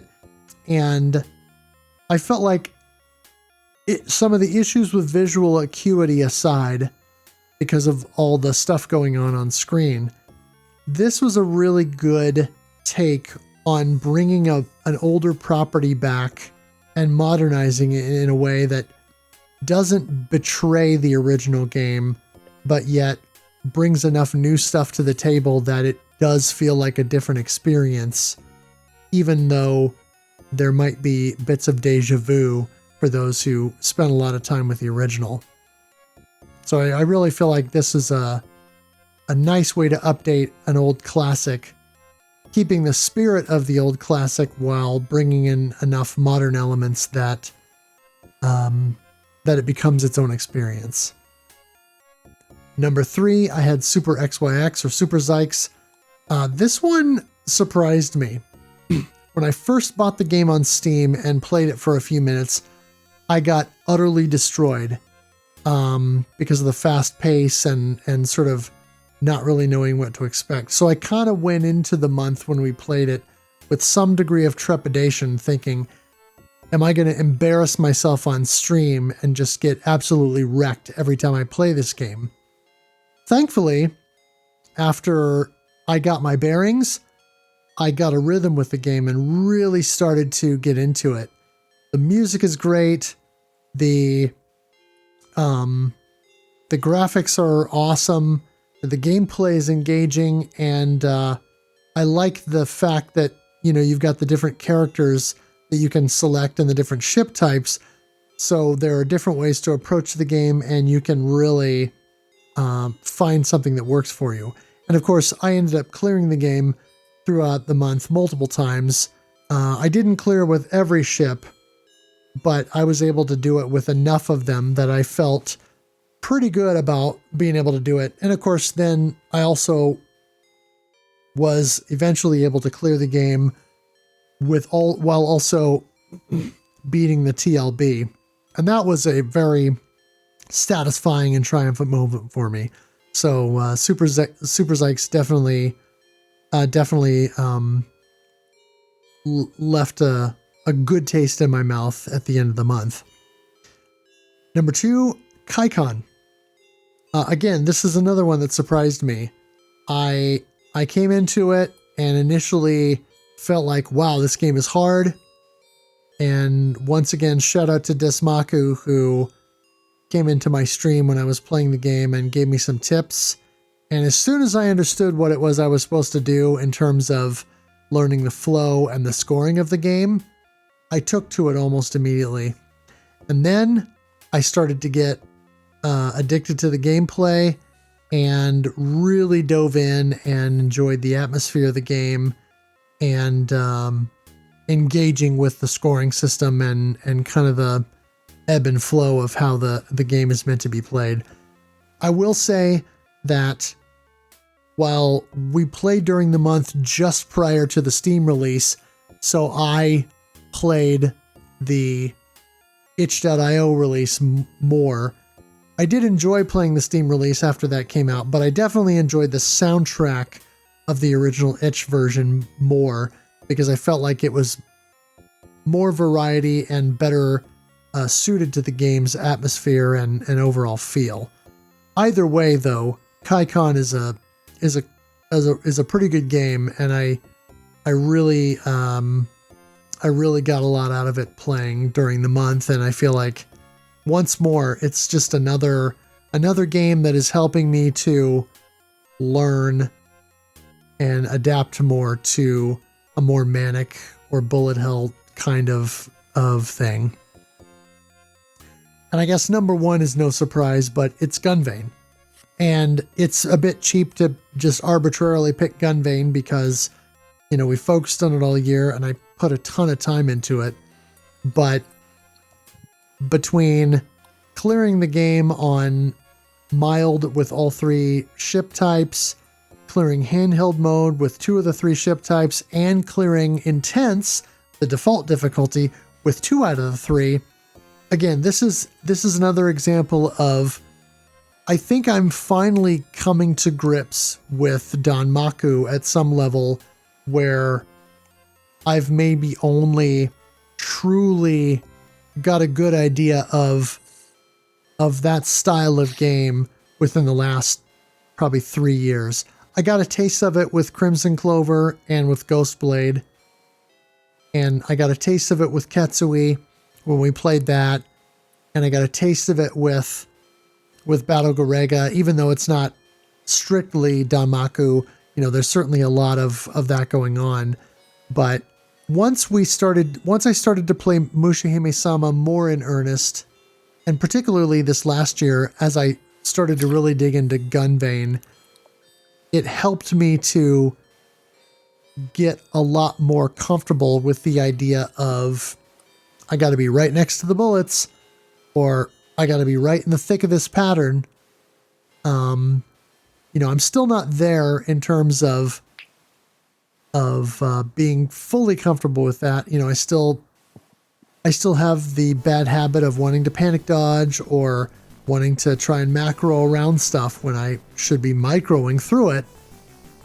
But I feel like Gunvein has been a boon for me in terms of helping me to unlearn some of the bad habits that I have so many decades of learned behavior with classic shmups and games where you just want to avoid anything that's potentially dangerous, and really coming to grips with small hitbox and some of these other conventions of the genre that really have been staples since the mid to late 90s, but weren't something that I really came into much contact with until many years later. So Gunvein definitely takes the top spot. What about your rankings? Yeah, very nice rankings. My list is just a little bit different from you. I would have to place Cotton Reboot as my honorable mention.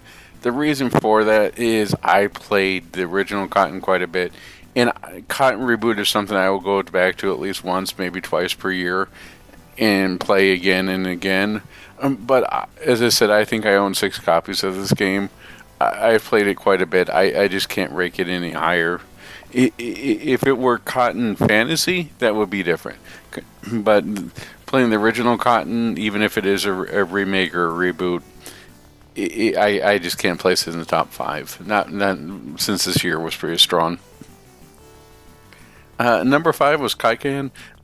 Kaikan might have been a little bit higher if not for some of the stuff here. It's still a game that I go back to and play, and I definitely like the itch.io version as you do, more so just because of the music. It's just a very, very quick, as Mark might like to call it, a dopamine hit, right? You get in the action really quick and you're off and going. And it has a good balance, and well, it can't beat the price for the itch.io version of $0, right? So it definitely works out well. Toho 8 to me strikes as a good balance where the music was really going well. It's sort of like Lightning Force in the fact that the music was very well throughout. The gameplay hadn't gone into this just sort of weird where it became Twinkle Star Sprites type verses that you got with the latest game. It still had your basic patterns or spell cards, and defeat the bosses, destroy the enemies, and then move on. It had a very nice flow to it. It wasn't more like experimental zone or some of the stuff that I don't really care for in the later games. And if you're going to start Toho, I think this was Mark's recommendation of entry into Toho was 8. So definitely enjoyed that. Super XYX probably would have ranked a little bit higher on my list, but I'll talk about why in just a. I had played this one when Mark MSX talked about it. I played it for like 5 minutes or so before he talked about it. But when I saw his video on it, I went back and played it. And really liked it, but didn't give it a really serious playthrough until we did it for the podcast. And really liked what I had played. And still do. It's one of those ones that I hope eventually gets a Switch or PS4 port, so that way, or PS5, whatever, we're porting Switch, maybe Switch 2 at this point. You know, why not just port it over to the game.com or something? I'm looking forward to a console release or some sort of different release of this, so that way I can have an excuse to play it again.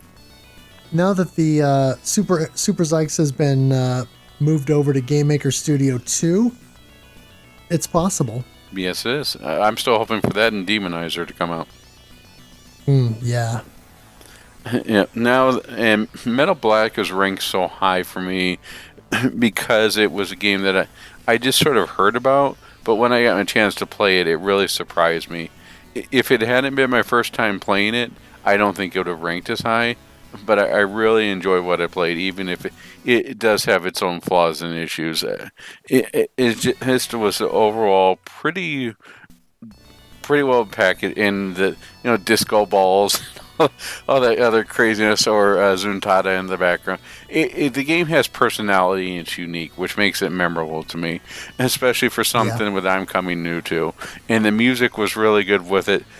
Had I played it before, I think I probably would have put Super XYX higher, or maybe even Kaikan. But because it was the first new to me for 2023, that would be my pick, and that would also be my pick for the question of the month. Because I had not played Metal Black before this last year. Oh, nice. But as far as overall, again, I would have to say Gunvein. I think that I keep wanting to call him Boss Hog. He's not from the Dukes of Hazzard, but Bog Hog. Oh yeah, Bog Hog.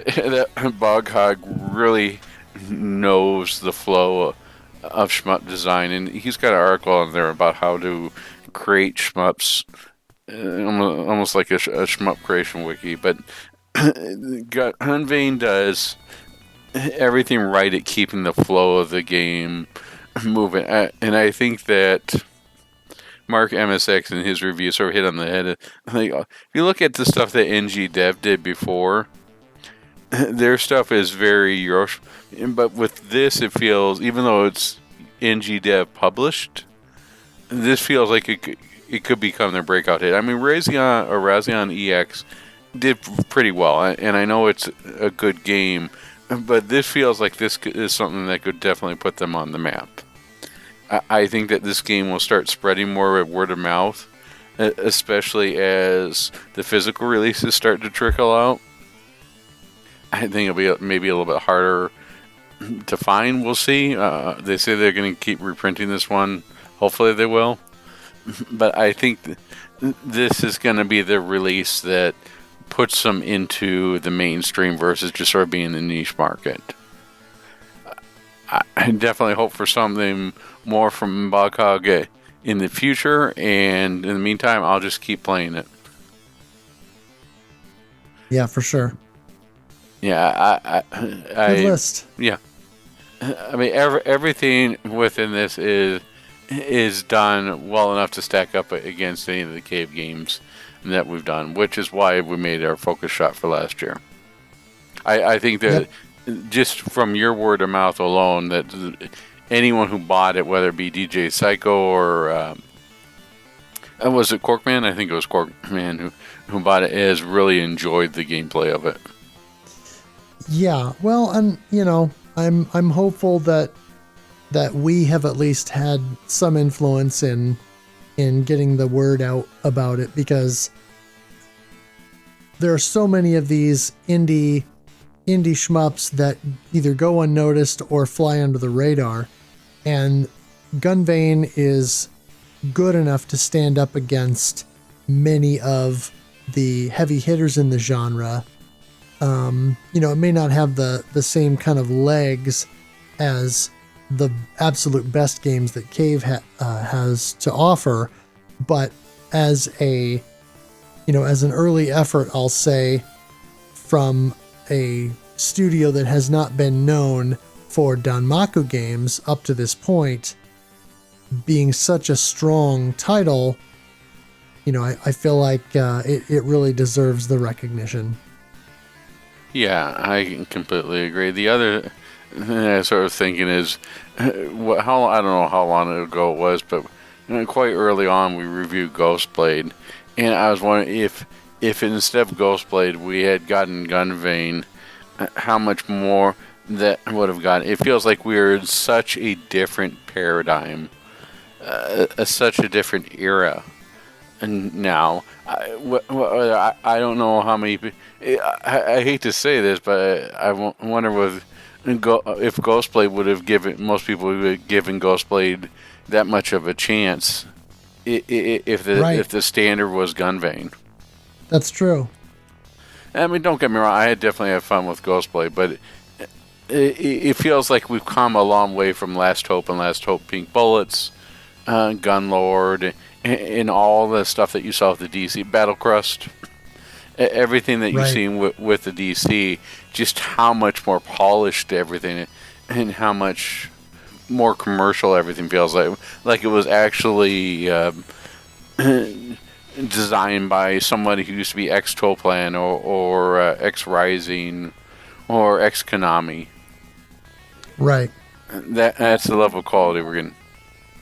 You think about, Ghostblade came out in 2015 on the Dreamcast, and then Ghostblade HD came out in 2017 on Steam, and I want to say it was either shortly before or around that time that it hit the Wii U eShop, and then it came to the Switch in 2018?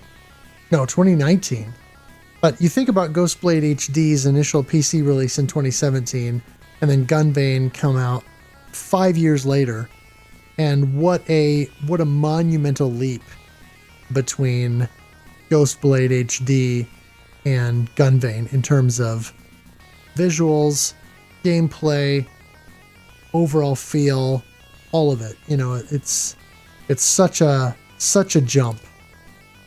Yeah, and definitely with the quality that we're getting. Hopefully, I'm looking forward to Boghog, or as I accidentally called him earlier, Boss Hog. Boghog's next shmup and seeing what he does, and hopefully that NG Dev sees the value of this game and continues to print it for everybody and get those copies out there so more people can enjoy it. I think that NG Dev, by its very nature, doing sort of limited physical print runs is going to help it in this case, in order to sort of boost that word of mouth, because it was a while before it was sold out, where most of the other stuff sold out almost immediately. Right. So that tells me to sort of think like eliminate down the hardcore knew what was going on, but not everyone else. And to be fair to NG Dev, the communication wasn't exactly the greatest either, right? Yep. So I'm hoping that it'll take off in this year. I'm definitely looking forward to the collector's edition I ordered. Yeah, me too. I'm going to do one last thing here, because we are starting off the year, and if I'm feeling old, then everybody else has to feel old. So helping people feel old, I'll give you a quick list here. Some of the games that turned 20 years old this year: Grand Theft Auto San Andreas, Halo 2 turns 20 this year, Burnout 3 Takedown, man, Metal Gear Solid 3 Snake Eater, Metroid Prime Echoes or Metroid Prime 2, Ninja Gaiden for the Xbox, dang, Ratchet and Clank 3. This one's gonna make people hit them right in the feels here. Katamari Damacy, huh? World of Warcraft, Oh wow, Paper Mario and the Thousand Year Door. And the one that really got me here, Half-Life 2. Wow. So now everyone can feel old with me. Man. Now I was trying to think of what shmups came out in 2004 that would be turning 20 this year. Well, aren't we There's not getting going to close be a to... lot. Isn't Gradius 4 around that time, or is that already passed? Or Gradius 5, I'm sorry. Good question. July 22nd, 2004. Oh, yeah, there you go. All right, we're going to have to do something special. I think that would be fun to do. I bet you most people wouldn't realize Gradius 5 came out 20 years ago. Right. Now I really feel even older. Yeah, no kidding. Man, that's wild. Yep. All right, so let's talk a little bit about what we're playing next before we all feel old together here. Coming up right now, we are playing GGLS Trilogy, where we are all filling our ships up to the maximum amount of P, so that way we can power up.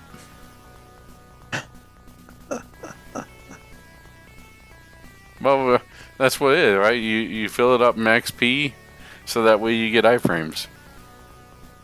That's right. That's what it is in GG. That and the snot bullets in GGLS Day 2. Yes. I was looking at buying GGLS Day for thinking, oh yeah, I could probably buy this. Maybe it's like $100. That's a doable goal for this year. That'd be sort of fun to play on in the original hardware. It's like $300 for a copy, just a card-only copy. Oh yeah, it's terrible. Yeah, so anyways, maybe Retrobit get on it. GGLS Day, let's go. All right. Oh man. So we're gonna go back to the Genesis and give the Genesis some love in February with Gley Lancer. For those of you who don't have a cart or a mister, you can definitely buy it on the eShop for $6. Yeah, the Nintendo Switch version is great because it's got some nice quality of life features as well. So definitely one to show some love. Yeah, the quality of life features is it doesn't kill your wallet. Okay, so I do have to say, the one shmup in my collection that I see so far that turned 20 years old in 2000, or that turns 20 years old this year. The original release of the game was before this, but the North American PS2 release of Castle Shikigami 2 is 20 years old in 2024. And so all I have to say is I like girls, but now it's about justice. Move, Zig, for great justice indeed. Speaking of which, there is another game that I just was reminded of that turns 20 this year. Doom 3. Oh, wow. All right, let's just feeling old together here. Yes. All right, before we continue to go down memory lane here, let's do shout-outs here. I'd like to thank Etrem for the logo. I have to figure out the dimensions for my arcade stick. I definitely want to get the Gaiden and the regular Shoot the Corecast logo put on that for the arcade sticks. Oh, yeah. Or maybe something with Bass Pro shmups. But we'll see on that one. There you go. Yep. I'd like to thank Kogusu for the intro and outro music. Everybody at the Press Playcast and Collector Cast. And I'd like to thank MetalFRO and DJ Psycho M1 and Etrem for streaming and entertaining us with all sorts of various streams, including the biannual Breath of the Wild stream. Yes, which will probably be starting soon, but not too soon. I've got some stuff going on in January and February that are going to take up my time, so I may not start all that up until March, which would be fitting since that would be the March is the anniversary of the Switch launch. All right. Well, thank you all for listening, and we will catch you next month.